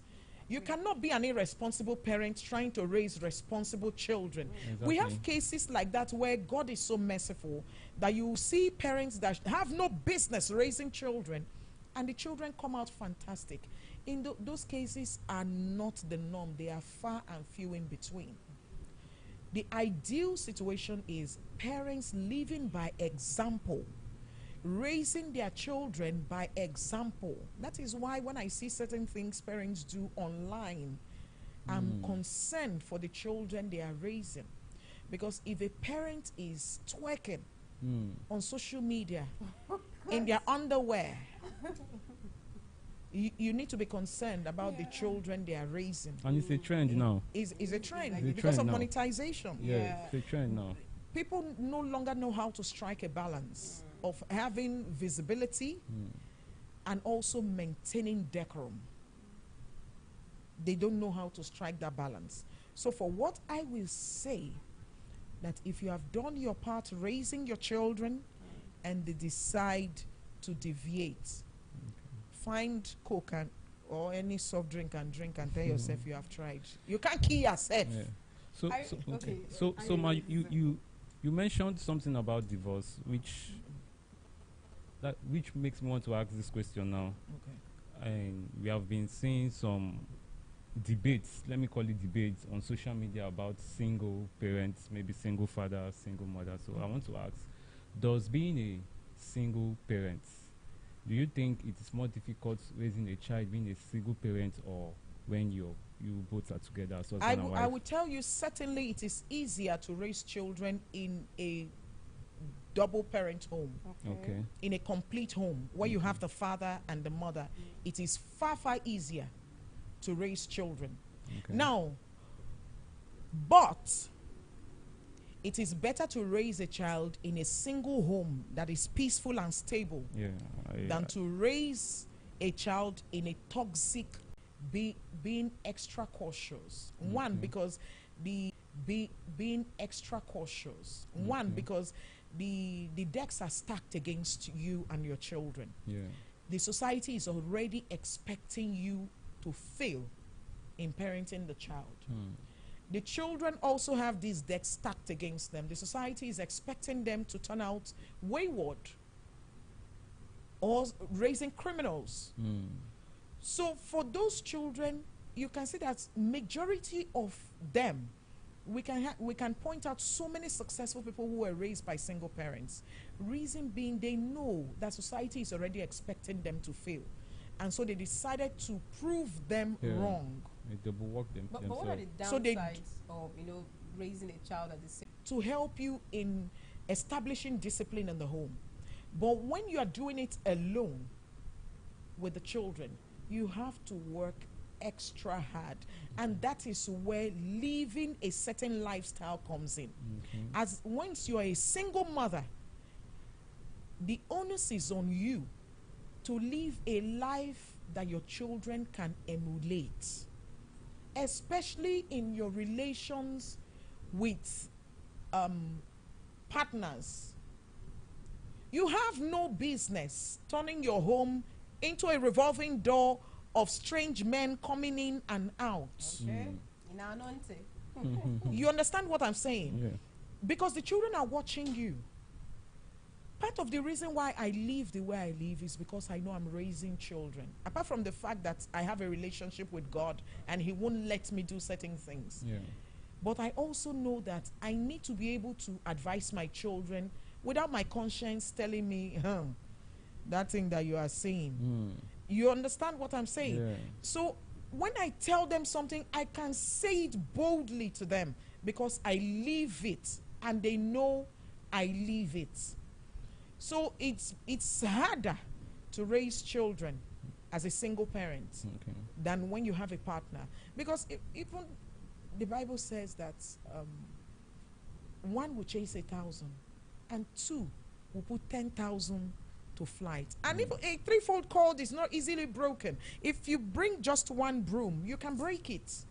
If you bring the entire broom pack, you can't break it. That's how it is when two parents are raising a child. Yeah. It is easier. That is the way nature planned it. But if for any reason you are raising children alone, you have to be conscious of the fact that you are the Bible. For those who are Christian, you are the Bible your children will be reading. You are the moral compass your children will be using in navigating society.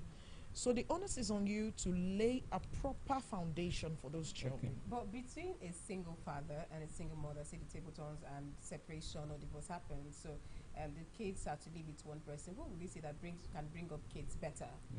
I don't think it is now gender specific. It depends on who is willing to sacrifice more for the children. Because raising children is a sacrifice, especially if the children are little. As a parent, when you're raising those children, there are certain things you cannot do. Even your freedom is curtailed to a large extent. So whichever parent is willing to give up their social life, for those who maybe used to have friends they hang out with and all that, you have to be willing to make a huge sacrifice. I have seen good single fathers as well as good single mothers. So I will not say, a man should not raise the children alone, or a woman. It depends on who is able to do it, who is willing to do it, and who is very responsible when it comes to taking care of the children. For some, it will be the father. As sad as it might be to say it, for some, it will be the father. The fathers will raise the children better for some. Because when you look at the woman, you know this woman does not have a head. So it is better to have the father take care of those children in such situations. So this is for the single mother. So let's the single parents. Let's come to the both parents staying in one house, because we have seen a case whereby the mother or the woman in the house will say the father know the house, or papa know the house, is that.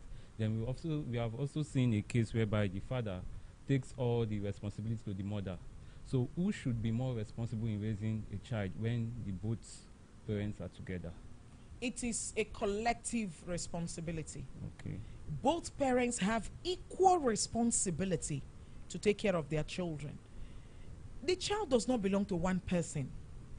They came together and made children. These children, mind you, did not ask to be born. As long as you are capable of fathering or mothering a child, you are responsible for that child 100%. Both parents are supposed to bring 100%. You know, we turned it to this dichotomy where fathers can afford to be absent while the mothers do all the rearing of the children. And then when a child misbehaves, you attribute it to the mother. When the child excels, you attribute it to the father. Both parents are responsible for raising the children. It is not left for one person. You know, sometimes they will say the father is always outside trying to make ends meet in the family. Well, in most cases now we have both parents working that, right? And contributing financially. So if you have a wife, even if your wife is a stay-at-home mom, there is a certain authority that a father brings into the home that should not be left for the mother to do. I think this one that we want to ask might just bring us to almost to the end of the program. Now, we now live in a social media age where, kids have access to the internet and all. What do you think is the best way to handle kids in terms of using the social media? We have certain countries today like Canada, I think Australia as well, trying to ban the use of social media for kids, and because they felt like parents are not doing what they ought to do, what they are supposed to do. So what do you think it should be the best way for kids, for parents, or a parent to allow their kids or what to use on how to use the social media?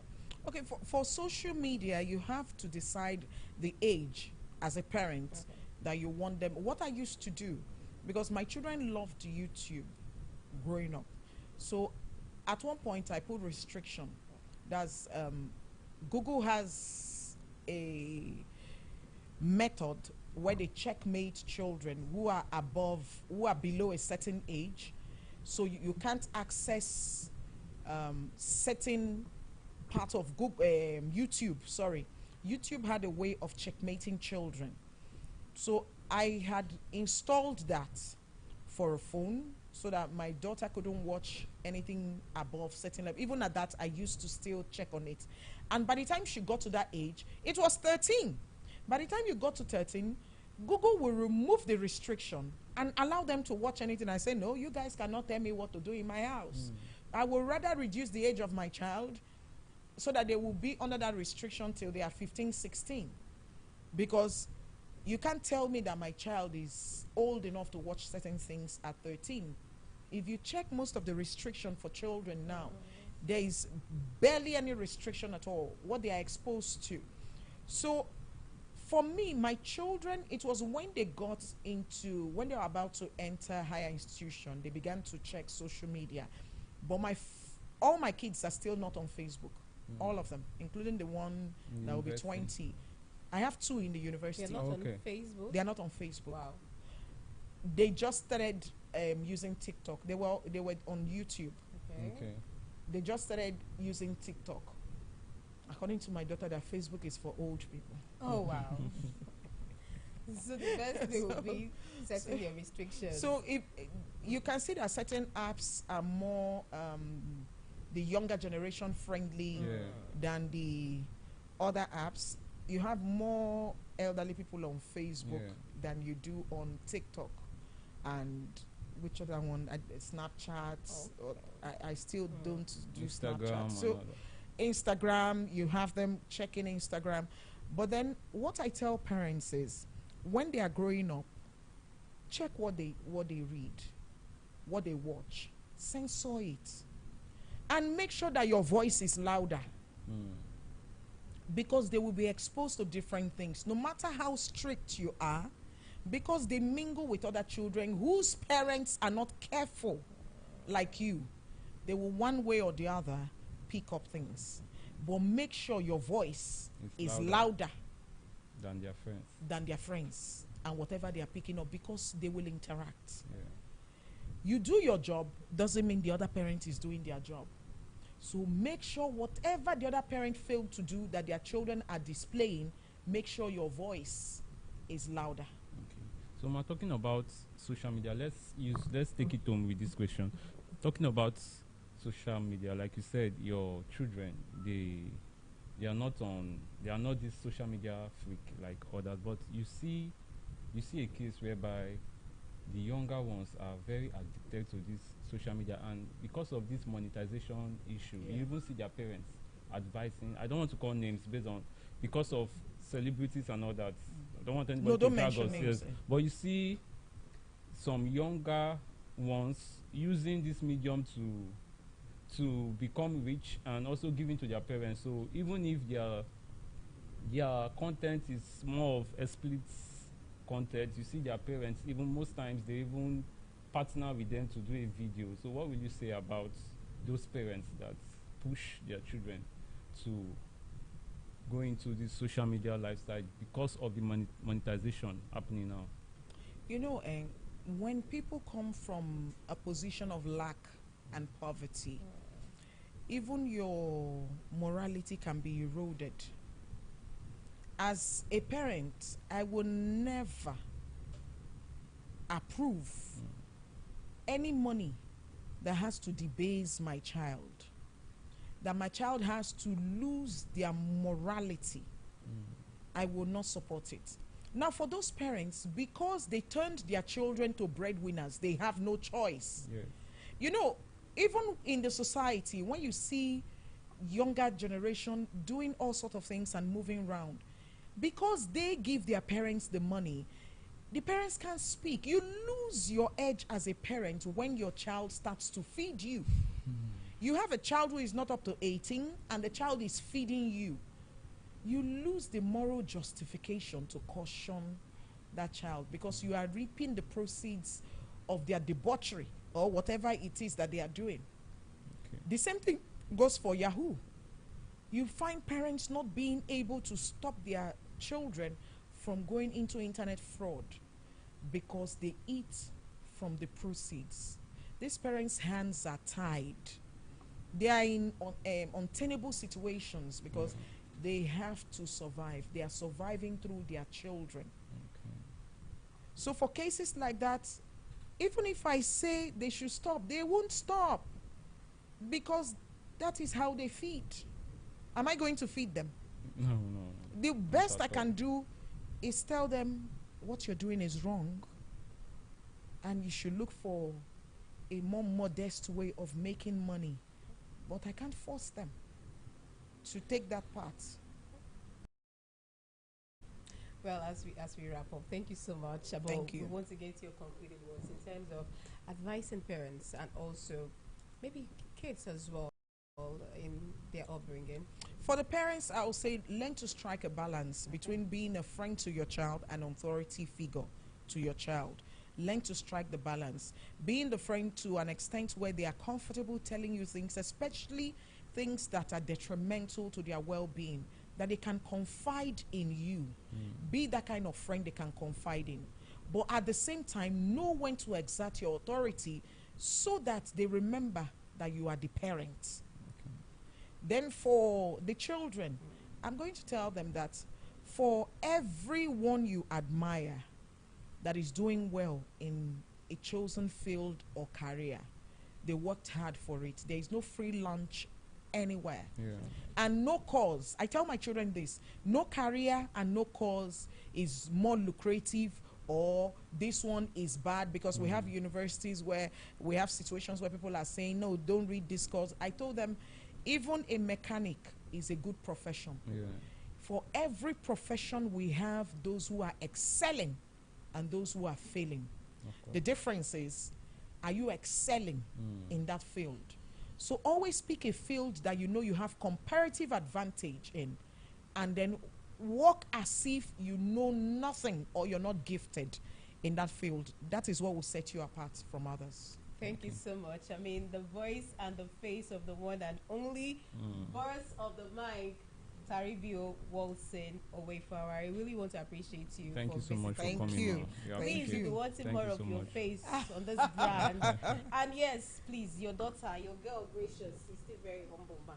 Let me do it on live TV. Please, I'm still very humble.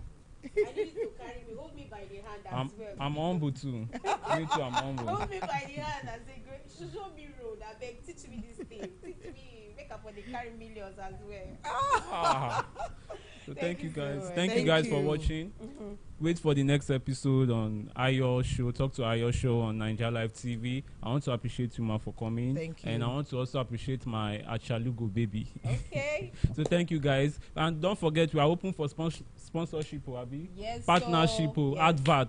Yeah. I beg you. Thank you guys. Peace out. All right. Bye. Thank you. Thank you so much. Thank you.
one principle stands above all. That is integrity. In a democracy, leadership is not merely about occupying office, it is about trust, accountability, transparency, and service to the people. A leader with integrity does not only make promises, but keeps them. Such a leader does not only wield authority, but exercises it with responsibility and moral courage. Well, today on the show, we are privileged to host a man who does not only exemplify integrity, but also has the people at heart. And of course, this is evident in his activities, in his words, and in his actions. Gracious will do us the honor. But then I'm Victor Eulogy, and of course... And I'm Gracious Fenana. Well, I guess, like Victor has rightly mentioned, he's the APC candidate for the Sagama Ikremo Federal Constituency in 2023 general elections for House of Representatives. We have with us in the studio this afternoon, Honorable Bless Olomo, a politician and philanthropist. It's really good to have you join us today, sir. Thank you. Thank you. It's my pleasure to be here. Okay. Well, like Victor has actually mentioned, but Victor, maybe you can take over from there as we discuss politics in Bayelsa with you. You were someone who was actually, I mean, even very recently, you've been doing so much. 2023, your name was everywhere, and the media and all. And yes, the timetable is out again from INEC. So, but generally, there's been a lot of, defection from a lot of states, governors defecting to the ruling All Progressive Congress, and that has also happened here in Bayelsa State. Looking at someone who, I mean, you've been a party member before the defection, so I want to get your take on the recent development in politics here in Bayelsa State. How would you assess it? Yeah, thank you. I am grateful to God to be here, and honestly, I'm always passing through this road. I never knew there is a TV station in Yenegua, and a few weeks ago, a few days ago, we flew together, I and the producer or the MD or the CEO of the TV station, and we had a wonderful chat while we got to Abuja, and he had never told me that he has opened a TV station only for gift. Kept calling, and I thought I was coming for a radio program. So when I came in and saying the setup, honestly, I am impressed. I thank you, and I think this is what we should be doing as a people. I want to congratulate Saint. I want to tell him that I have seen this place, and God will crown his effort, knowing fully well that, you're reporting there are standards and there are procedures which I know that you guys will abide by the code of conduct in the television station. Yes, just like you have said, there's a new sheriff in town, which is the executive governor of Bayelsa State. By the APC constitution, he is the leader of the party. He leads and we follow. Yes, in our last stakeholders meeting, just like what I told him, I have watched him from afar with his spiritual disposition of the state. And it is only when God built, the laborer will all labor in vain. So he has started with a clean slate coming to APC. And in our stakeholders meeting, he said it, and I quote, that you can't come to a house and want to take over every property in that house. It's just like me coming to your TV station. I want to carry your camera, I want to carry this, I want to carry this. No. It is not done, and even God will not allow it to happen. So, there must be give and take. Those that have labored from 2015 till date, yes, that a lot of people came to APC.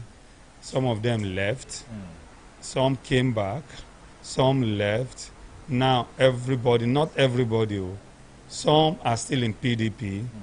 As you all know, my local government chairman, Sagbama, she did not defect. The House of Rep, the person I contested with, Fred Agudi, did not defect. Senator Erin Serake did not defect. The vice chairman of Sagbama local government equally did not defect. And even some government appointees, they are still in PDP. So they have made up their mind they are not going or coming to APC.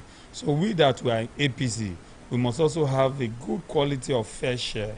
You know, there must be a symbiotic relationship so that there won't be bad blood, so that the man who has been a chairman for about 3-4 years, the people that stood for President Ahmed Bola Ahmed Tinubu, you know, to ensure that today is the president. As you all know, in 2015, go and check the results of APC and PDP. In 2015-2019, PDP was getting close to about 60,000 votes in Sagbama local government to 70,000 votes because we were not active in 2015. In 2019, we were not fully active. But in 2023, when we came on board with what we have done for our people in Sagbama Ikeremo, I make boast under God that there is no community in Sagbama that have not facilitated or have not been instrumental in erecting a project in the 38 community. Sagbama has 38 community politically. So in that 38 community, Michael Bless Olomu have, you know, planted a legacy. So that's why you see there's no community that you go to that the name Michael Bless Olomu is not an household name. Because what we have done, you know, being young in politics, the vision, the charisma we have brought into the political space, where people get appointment, they forget about their community. Somebody was saying something somewhere that it is Michael Olomu that has opened our eyes. That before, when we get job in NDDC, we used to sell it. But when Michael Olomu came, he said, no, he will not sell the job, but he will go and look for money and do it. Because when you do the job, you have dual purpose. One, you will make profit. Two, your community will benefit. But before now, all those that have had opportunity, what they do is a job that is that expensive for like 150 million, 200 million, they will sell it for a peanutry of maybe like 5 million. And after 1 month, that 5 million is gone. But for us, we said, no, if we have opportunity, that job must be located in our place. Yes, we will get somebody that will do it. In doing it, we said we will get more as a person. The community too is benefiting. So you see that there's a dual benefit. So by doing that, our name came on ground. People were seeing that this boy, he no be commissioner, he no be advisor for state, he no be MD, he no be this, he no be that. He has attracted project to this community. He has attracted project to this community. He has influenced project to this community. He has influenced project to this community. If we give him opportunity, he will do better. Because those people that are elected, those people that have what it takes to bring this project, they will just sell it so that the people don't know they have opportunity of bringing projects to their people. Employment, we have brought in so many people in federal level, you know, in other agencies of government, where we have opportunity, we will ensure that our people are employed. So that is what we have been doing over the years. And, you know, the governor has said it, that everybody must be carried along, whether new, whether old APC. Now everybody is in APC. You understand? That everybody should be part and parcel of the process. That school of thought. Absolutely, yes. Let me take you down to a story. I will not mention some names because this is a live interview because of the persons that are involved. I was a special assistant to Executive Governor of Bayelsa State between 2008, end of 2008 to 2012. Now, I was called upon that there was somebody who we have the same name, Olomu. So, and they said, oh, the man has done this, the man has done that I should broker out a meeting. I was just in my 20s. That I should broker out a meeting for discussion. Now, I didn't know that Famtangwe had been arranged to arrest the man. Being an aide to a governor, and while we were meeting, I said, okay, oh, our meeting has been scheduled for so time. While we were in the meeting, in Prince Igbagara's house. So we were in Prince Igbagara's house for that meeting. So while we were in the meeting, police came, arrested Prince Igbagara, arrested the person we were having the meeting. Then Igbagara was special advisor. We all went to state CID. I wasn't arrested because probably I don't know why. When I got to state CID, they said they have to write statement. And I went to meet His Excellency, the governor, Timi Presiva. I said, Your Excellency, see what thing they happen now.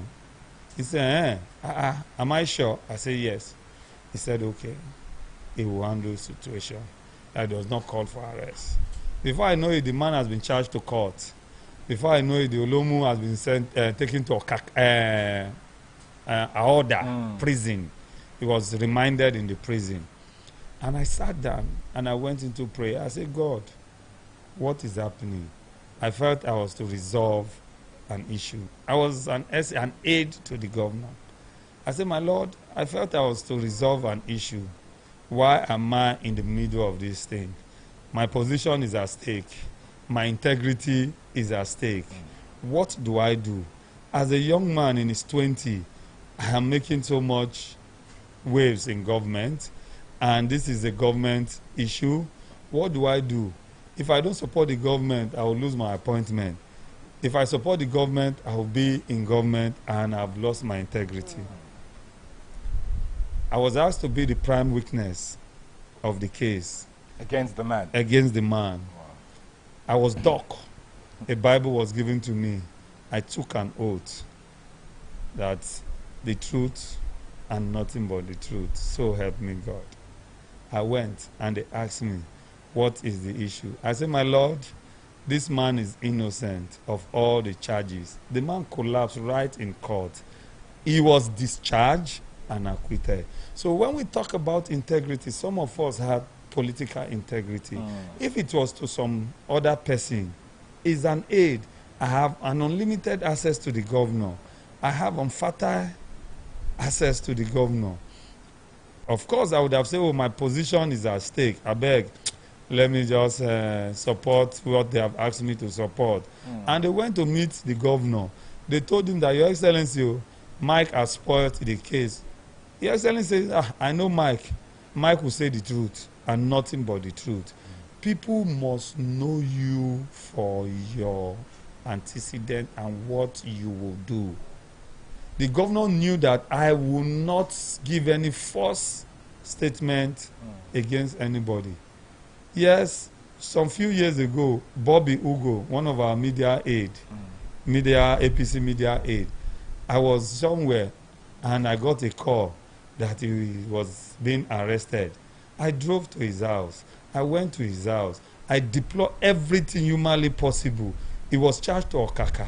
I was there with him. I stood with him. I got all sorts of calls that, oh, hey, this, if you do this. At the end of the day, we stood for him. Not only him, even when Saint was also arrested, we all stood. We all defended him. My life has been a life of integrity, irrespective of whoever will be. I stand for the truth. According to our friend Dino Melaye, he said, you say the truth, you will die. You don't say the truth, you will die. For me, I have chosen to say the truth because one day, all of us will die in a very good old age. So the younger generation that are coming, we must stand for something.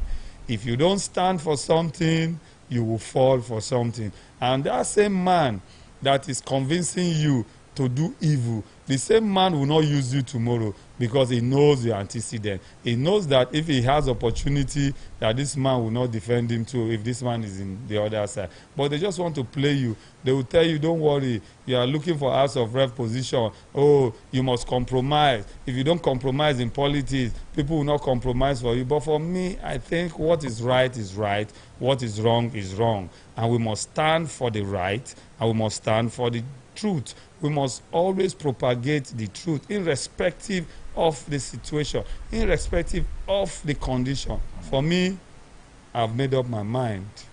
We will stand to defend the oppressed. We will stand to advocate for the truth. If our voice is heard, glory be to God. But one day, according to Martin Luther King Jr., he said, and I quote, a time will come when one of his children will not be judged by the color of their skin, but by the content of their character. I want to be judged by the content of my character, not because I am fair, and not because this man is black, not because my mother is from Imo State and my father is a Bayelsa. Some people will say, oh, hey, this man is not a proper Bayelsa. This man is not a proper, I want to be fair to all concerned. In Rotary, we were made to believe that there are four-way tests of the things we do or say. Anything you do, you must make sure it's the truth. Anything you do, you must make sure it's fair to all concerned. Anything you do, you must make sure it will be beneficiary to all concerned. So when we do these things, when we have this watch word, and when we have this in our mind, we'll know that society will be a better place. What are they going to give us? 100,000. What will 100,000 naira do for you in Nigeria? What would they give you? 150,000. What would a 150,000 naira do to buy your conscience for just a peanut tree? For me, I have said, God forbid. I will speak the truth now that I'm alive. I will speak the truth even on gunpoint. I will speak the truth no matter whoever is involved. I will always say the truth. And just like the Bible has admonished us, you say the truth at all times. And that's what I am doing. All right, thank you so much. I mean, let's come back to the politics in Bayelsa again. That's where we actually started off from as well. We'll still come back to the integrity test because a lot of things that I still want to ask after I finish talking. Now, very recently, the governor, His Excellency Senator Naija, actually put up a committee to oversee certain things in the APC. Like you rightly mentioned, that there are people that have actually been building the house before some persons defected. I mean, a large majority from the PDP defected to the APC. Would you say that the committee that was recently set up by the governor is actually a fair deal? Do you really see yourself, and other persons that have actually been in the party before the arrival of others getting a first chance? You, for example, you contested for the House of Reps in 2023, and having others who still have same interest as you in PDP before defected, do you think that that is going to be a fair deal for those persons that have actually been there? Are they going to get a fair deal since they now have the arrival of those that have actually been ruling in the state right now in the APC? Well, thank you, Gift. For me, gracious, thank you. For me, the governor meant well. Now, if the governor did not mean well for us, he probably would have sat down in government house and probably has asked one or two persons from each of the ward and local government to just write names and submit. For me, I must commend the dexterity and the doggedity of the executive governor of Bayelsa State, distinguished Senator Doye Diri. For doing that, he has my support, and I owe him on a very high esteem for taking that bold step. Secondly, he went ahead to say that you cannot come to somebody's house and want to take over everything, that it is not possible. Even God will not allow it to happen. And that's why you see some pocket of protests and he has said any ward, any local government that has any issue that is going to take it up and address the issue, that is a man that meant well for everybody. Yes, you cannot be for everybody. It's just like you have your children and your brother children. Yes, you tend to show that you are the father of all. But in your heart, there are those that you hold close. But yes, the governor has proven to us, the old member, yes, they said everybody is new, and we are believing that with this, we'll see how new we are, or how togetherness everybody will be. Yes, some persons had been in this party. Some persons fought for Asiwaju Bola Ahmed Tinubu. Now, the governor has said it that one of the cardinal purpose is Tinubu's election.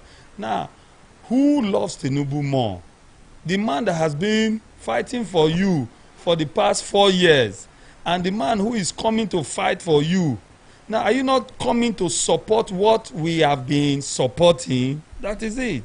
So the man who is there, who is supporting this process, has the mind to support. So it's not as if this man will betray. Now, I said it. Particularly, I'll make my emphasis in Sagbama. In the 2023 election, compared to 2019, compared to 2015, Sagbama has a total voting strength of about 120,000. But in the 2023 general election, we were able to reduce the voting strength to 1 man, 1 vote in Sagbama. And we know the outcome of it. And we know what APC got. If APC, when everybody was on that side in PDP, if all of them put together, they could not defeat us with 70%, with 60%, not even more than 50%. That means we have over 35% strength in Sagbama. So a man who has 35% strength, when everybody was on one side, now I make boast to say that Sagbama is the strongest hold of PDP in Bayelsa State. PDP or APC? PDP. Before now. Before now. Yes. In 2023, Sagbama is the strongest hold of PDP. And not Southern Niger? No. Southern Niger has a lot of heavyweight in APC. The David Lion is the Southern Niger.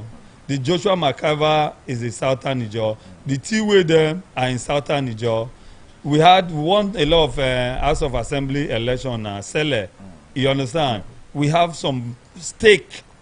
APC has stake. But in Sagbama, there are no much stake. Our constituency 1 House of Assembly member did not defect to PDP, APC. Is in PDP. So you look at all these elements. Serake Dixon, 1-time House of Rep member, 2-time governorship candidate, or a governor, sorry, of this state. Presently a senator, is in PDP. He did not defer to APC. So you think you undermine the strength of PDP in Sagbama? No, you will not. We already have what we have. We have about 35% support base. Minimum 35%. You know, an ordinary layman should say, okay, oh, these people get 35% strength when they were together. And you people have come to join us with this our 35%. Let's say you are bringing another 35% or 40%. That is 75%. So if you are to give us 35% stake, it's a fair share. But if you are coming to say you want to take 70%, 80%, we that have 35% stake ab initio. They had a structure. Had a structure. I contested an election in the both local government, and people saw what happened. You fought against the results from... My dear, I defeated a man who has done nothing for the people for 12 years. They knew what happened now. I defeated him. We went to the tribunal. Tribunal said we should go back and do the primaries. Do you mean Fred Agbegi? Yes. He's been doing some empowerment programs. Tell me one as he has done. Very recently, even if I can highlight it, I remember that there was... Nylon bag of rice. Certain empowerment program. Please show it. Put it on your... If you don't put it on your TV station, I will not come here again. No, please don't. If you don't put it on your TV station, look at the empowerment I have been doing. And look at a man who was a PDP chairman. And look at a man who is a 4th-time member of a House of Rep. They say ranking is key. Look at what Senator Natasha is doing. She's a 1st-time member. Look at what Ekpenyon, a senator, one of the young men from Cross River, is doing. Look at what many young people, first-time members are doing. My brother and my sister, I have come and I have said it severally. It is a man that knows the road. If you turn off this light, I can tell you that some persons will find it difficult to leave this room. That's but true. You that knows the in and out will have. Remember, I was essay on National Assembly matter in NDDC. I was essay on special projects in NDDC. I was essay external affair in NDDC. I was essay FCT in NDDC. I was essay special duties in NDDC. I have interacted with the National Assembly members. I have friends. All my life has been in the north and in the west. The better part of my life. I have a good number of friendship in the National Assembly. As of today, I have over 100 persons who are my direct friend in the National Assembly. And if you keep 100 people out of 300, you know that decision making will come up and will be able to pull out something. I overheard a member House of Rep few days ago lamenting that she has not accessed 2025 budget. She was giving out canoe that me self at the buy dash people and they will put them for social media. She was giving out life jacket, even me as an individual. I do that without putting it on live stream. So if you cannot access it, you should be ashamed. You should be ashamed of yourself that your colleagues are accessing it. You should be ashamed of yourself that you are unable to do what others are doing. People should bend their heads on shame, for God's sake. Most of them are old. They are over 60 years. The Green Chamber is not a place for age. It's a place where the younger generation can cross-fertilize ideas, can interact. That's what the younger generation is ready. Am I not ready? You might be ready. I am ready. Okay, send me. Send me. Not too young to run, not too young to run. At the end of the day, you see them still supporting the very elderly. I say I am ready. Here am I. Send me. Okay. And see if I will not deliver. I am making myself available. I have done what none has done. I am doing what none of them has done. So I think just like when the president, a lot of people was campaigning before the 2023, he said a Milocon. I am telling the people of Sagbama Ekeremo that a Milocon. It is my turn. I have independently financed this party at the local government. By this party, you mean? The APC. Okay. I have used my personal resources to support the party before now. When there are issues in the party, we have supported this party without even having anybody at the center. We have been using our personal resources. Yes, I say personal resources because if you call me to supply laptop in this your building, and I end up supplying laptop. Yes, sir, we even want. Now that wait now, and I make profit in the supply, and I use my profit to do empowerment. Is it government money? No, that's your money. That's your money. When I'm an aide to the governor, and they are sharing projects to community, you carry project as an aid to your community, and you make money. You keep your money in your pocket. You use your money to go and do transport business. You use your money to build school. You use your money to build houses in Ugele, in Port Harcourt, and put tenants. And you make the money. Somebody say, I'm loyal. You say, nothing there. Oh. The government self, nothing there, this government. Oh. Now, suffer, they suffer. Oh. If not because of, say, nothing there, but don't resign. Oh. They are blackmailing the government. And they are making money privately. Their children are enjoying. They are in private university. They are private secondary school. Your own children are in public school. You are begging somebody 10,000 naira. He say, I don't get to manage 500 naira. While we are doing business, we are using our own profit. In turn, give back to society. They say all of them are government. But your own, na personal. My own, because at the DWAM and our government. So, people say sort of things without taking an in-depth analysis of it. Okay. We give not because we have money. We give because we love giving. They say, the Bible says, and the Lord loves what? A cheerful giver. Cheerful giver. So for us, we'll keep giving, we'll continually give. Today we'll give, tomorrow we'll give, next tomorrow we'll give. Whether they say it is government money, whether they say it's not government money, but their own money is their money. They keep it to themselves. Our own money that we make profit, and in turn we go back to the society and help the less privileged. Look at the program we did yesterday. Look at the disabled people. You look at the smile. Somebody, a journalist, called me that she's a single mother of 3 children. That she was just crying all throughout the program. That if she had an opportunity of somebody that would have at least given her 100,000 to help her children's education. Look at the elderly women. If you look at the pictures, how we carefully selected them. We went to their shops. Some of them are selling just 1 rubber of gari. Some of them are selling just Maggi, tomatoes, few other things. For God's sake, people should appreciate what we are doing, and people should applaud us. Now that you said it even higher, Victor, I wanted to say something. Yes, I mean, you've said so many things. But one thing that kept running through my, 2 questions actually that kept running through my mind. But the first one is, you know, you said it's your turn. What exactly is wrong with the politics in Bayelsa State?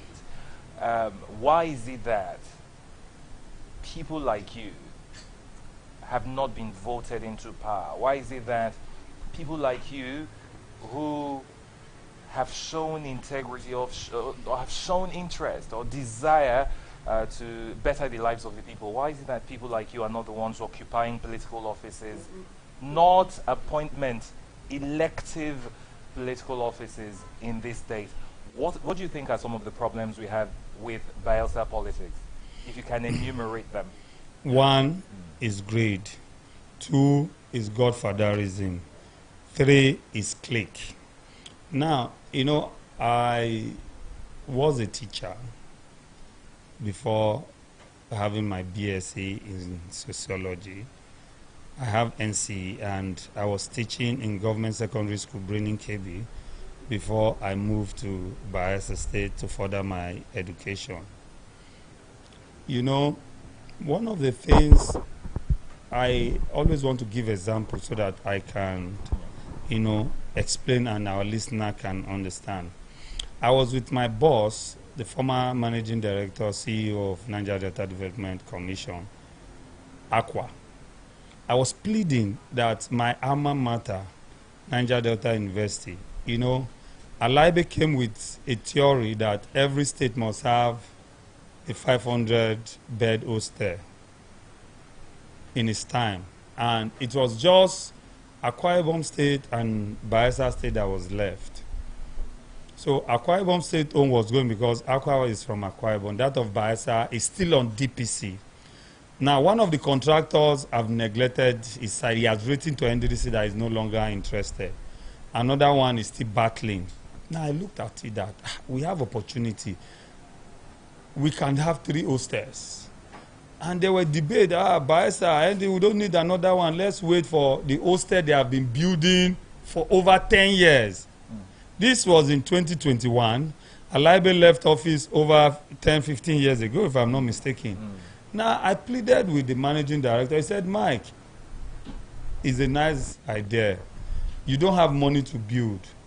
Who do you think can do this thing for your people that will do it well? Now, if you go to my community at Bedebri, I had done over 5-kilometer road, both concrete and asphalt. From your pocket? Not from my pocket. I influenced. Okay. From NDDC, I influenced those projects in my community. And I looked at the contractor was diligent and upright. So I recommended the contractor. And he said, yes, he has heard of that contractor, is a good one. Now go to NDU. That is a project that was criticized. Today, NDU has 650-bed hostel, fully completed, will be inaugurated, it will be commissioned in no distance time. Now, when the managing director, our brother and our leader, the MD, CEO, Samuel Obuku, Chief, PhD, when he came in, he said, no, this thing can be modified. When he came on board, from 500-bed hostel, he said, no, we can modify it. Now it is 650-bed hostel. They have brought in long tennis. They have also brought in swimming pool. This is the modern facility. Every room is in suite. You understand? You have your room, you have your bed, you have your kitchen cabinet. You understand? That is the modern. Now, if we don't have vision, that project wouldn't have come to limelight. The one Alaibe brought in up till now, because of greed, the project is still in foundation level. After all these years. After all these years, so much money, resources spent on those projects. Now you look at, oh, Michael Olomu, I don't have a godfather. I don't have a godfather. Because I don't have a godfather, they will want to say, oh, hey, let's not give him. Now, they are not looking at the heart of the man. They are not looking at this man has done this man has done this. And if you ask all of them, they will tell you that Mike is competent. Mike has the charisma. Mike can attract projects. Mike can defend his people. And Mike will ensure that what is due his people comes to them. But you know what it takes in politics? Those that are nice, those that are good, those that can do the job most times are not choosing to be there. But we believe that the vote this time will count. We believe that the governor we have, if you look at his disposition, he believes in credibility. He believes that if this man can do the job, this man should be given the opportunity.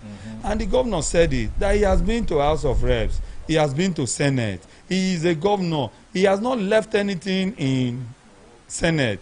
What will he be going back to do in Senate? But there are some elements around him. There are some individual around him who is, you know, putting him, Oga, you have to go. You have to go. The man wants somebody to go there. He has done his own. He wants to be an elder of this state. He wants to be a father. You know, the role of a father that he will be called upon. Look at Goodluck Jonathan. Globally is recognized. So, for me, I think we will get it right with the governor. The governor knows what is right. He knows every individual. He knows every character. And in the proper time, he is going to put them in the respective place. Just this recent Thanksgiving service, he mentioned that he wants to see the young people grow, that they should give young people the space to grow. But also, while you were mentioning greed, how about, you know, for certain people like you that is magnanimous enough to actually reach out to the real people, reach out to people around? Is it that maybe people like you are also looking at the big parties and ignoring other parties that your name, since you've actually reached out to the people and you believe that you have the weight to, you know, get the backing of the people who come on the day of election, maybe you're also ignoring there are other parties that are available. Say we have Accord. Someone like Adeleke just very recently defected to Accord. We have other parties that you can actually use, but you also want the big parties. Maybe that's the reason. And plus that, when you look at that, I want you to tell me if maybe you can actually maybe consider one day and say, oh, if I'm not getting this, I can actually defect to another party with the name I will actually bring to myself. That's one question. And also the next one is, you are someone who just stated that you grew up from the West and the North, but yet you're back home trying to see how you can build your people, reaching out to them through your foundation. I wanted to tell us why you decided to, you know, do that, and also a bit about the Bless Olomo Foundation. Well, thank you. I want to let me start from your last question. The Michael Olomu Foundation, before it was registered, was Mike Olomu Foundation. You know, I am born a Christian. I am a practicing Christian. I believe in our Lord Jesus Christ. And when I was after my secondary school, I took a vow. And I said, God, any day, I'm saying it publicly, that any day I find myself in a place that is not of God, that you should strike me and take me away. So there's nothing I will do on earth that is not in accordance to our Lord Jesus Christ, based on the Bible. So I am a Christian. I will be a Christian till I die, and I will serve our Lord Jesus Christ, and I will worship him in truth and in spirit. The foundation, we're believing God for open doors. I and my wife and my family, we're believing God for breakthroughs. And while we're praying, I will say, God, anything you give to us, we must come back on a yearly basis and give back to the society. And give back to our society, meaning society you must start, say charity begins at home. So when I got appointed into NDDC. My going to NDDC was miraculous. I wasn't recommended by anybody in Bayelsa State. It was Rotimi Amechi, who I never knew, that recommended me to be an SA. Rivers State, yeah, I'm saying it live publicly. Rotimi Amechi recommended me to be an SA. So the glory will not come from anybody in Bayelsa, but it will come from God and God alone. It was through Johnson Apostle Suleiman that he met with Rotimi Amechi. I said, one of my sons would like to be an SA. So he said, let him come. And I went to meet Rotimi Amechi. He said, young man, how are you? I've never done anything for the apostle, and he's my very good friend. He said, what do you want? You know, then SA Youth was the talk of town. I said, SA Youth. He said, no. I have somebody for it. I said, SA Security. He said, no. Okay, no problem. Go and meet the MD. So when I met the MD in Sima Ikere, that was my first time of meeting him. And he said, okay, Amechi asked me, what is your qualification? I said, I have a first degree in sociology, and I have a master's degree in criminology. He now said, everybody that is coming, they are coming here either with a school cert, and some, you tell them to go and bring their certificate, they will tell your guy, we don't know where we'll keep it. And it's only you that has a master's degree from those that I'm recommending. No. I will recommend you, and you will get it. Yes, there were a lot of people in Bayelsa that wanted to recommend persons. And, you know, if you know the Amechi, the little I know about him, if he says yes, if you are killing him, he will say the yes until you cut off his head. And if he must renege in what he has agreed with you, he will call you back. And that is the same person of Wike. The two of them have same similarity. And that's why you see anywhere they stand, they always stand strong because of their character and their person. They will not come behind you and say this thing and come in front of you and say a different thing. They are men of their words, and their word is final. And if they must change, they will call you back. So we got into NDDC. My first salary came in, and we sat down as a family that, no, we have a covenant with God that we must give back. I did the first medical outreach in 2017. The foundation started in 2011 with little assistance, going to the health, going to the needy, motherless, and the rest. And we started with Ofoni. We went to Ofoni community. We did our outreach, and it was wonderful. 2018, we did it. So that is how the Michael Olomu Foundation came on board. It is a covenant. It is a vow that when we get blessed, we'll go back to the society and give back to the society. So everything we do, it is out of God's blessing in our pockets. What has gotten to us that we are giving back to society. And that's why I said the other time that people say, oh, you get contract from government. What about those that get paid from government? Somebody is essay to the governor.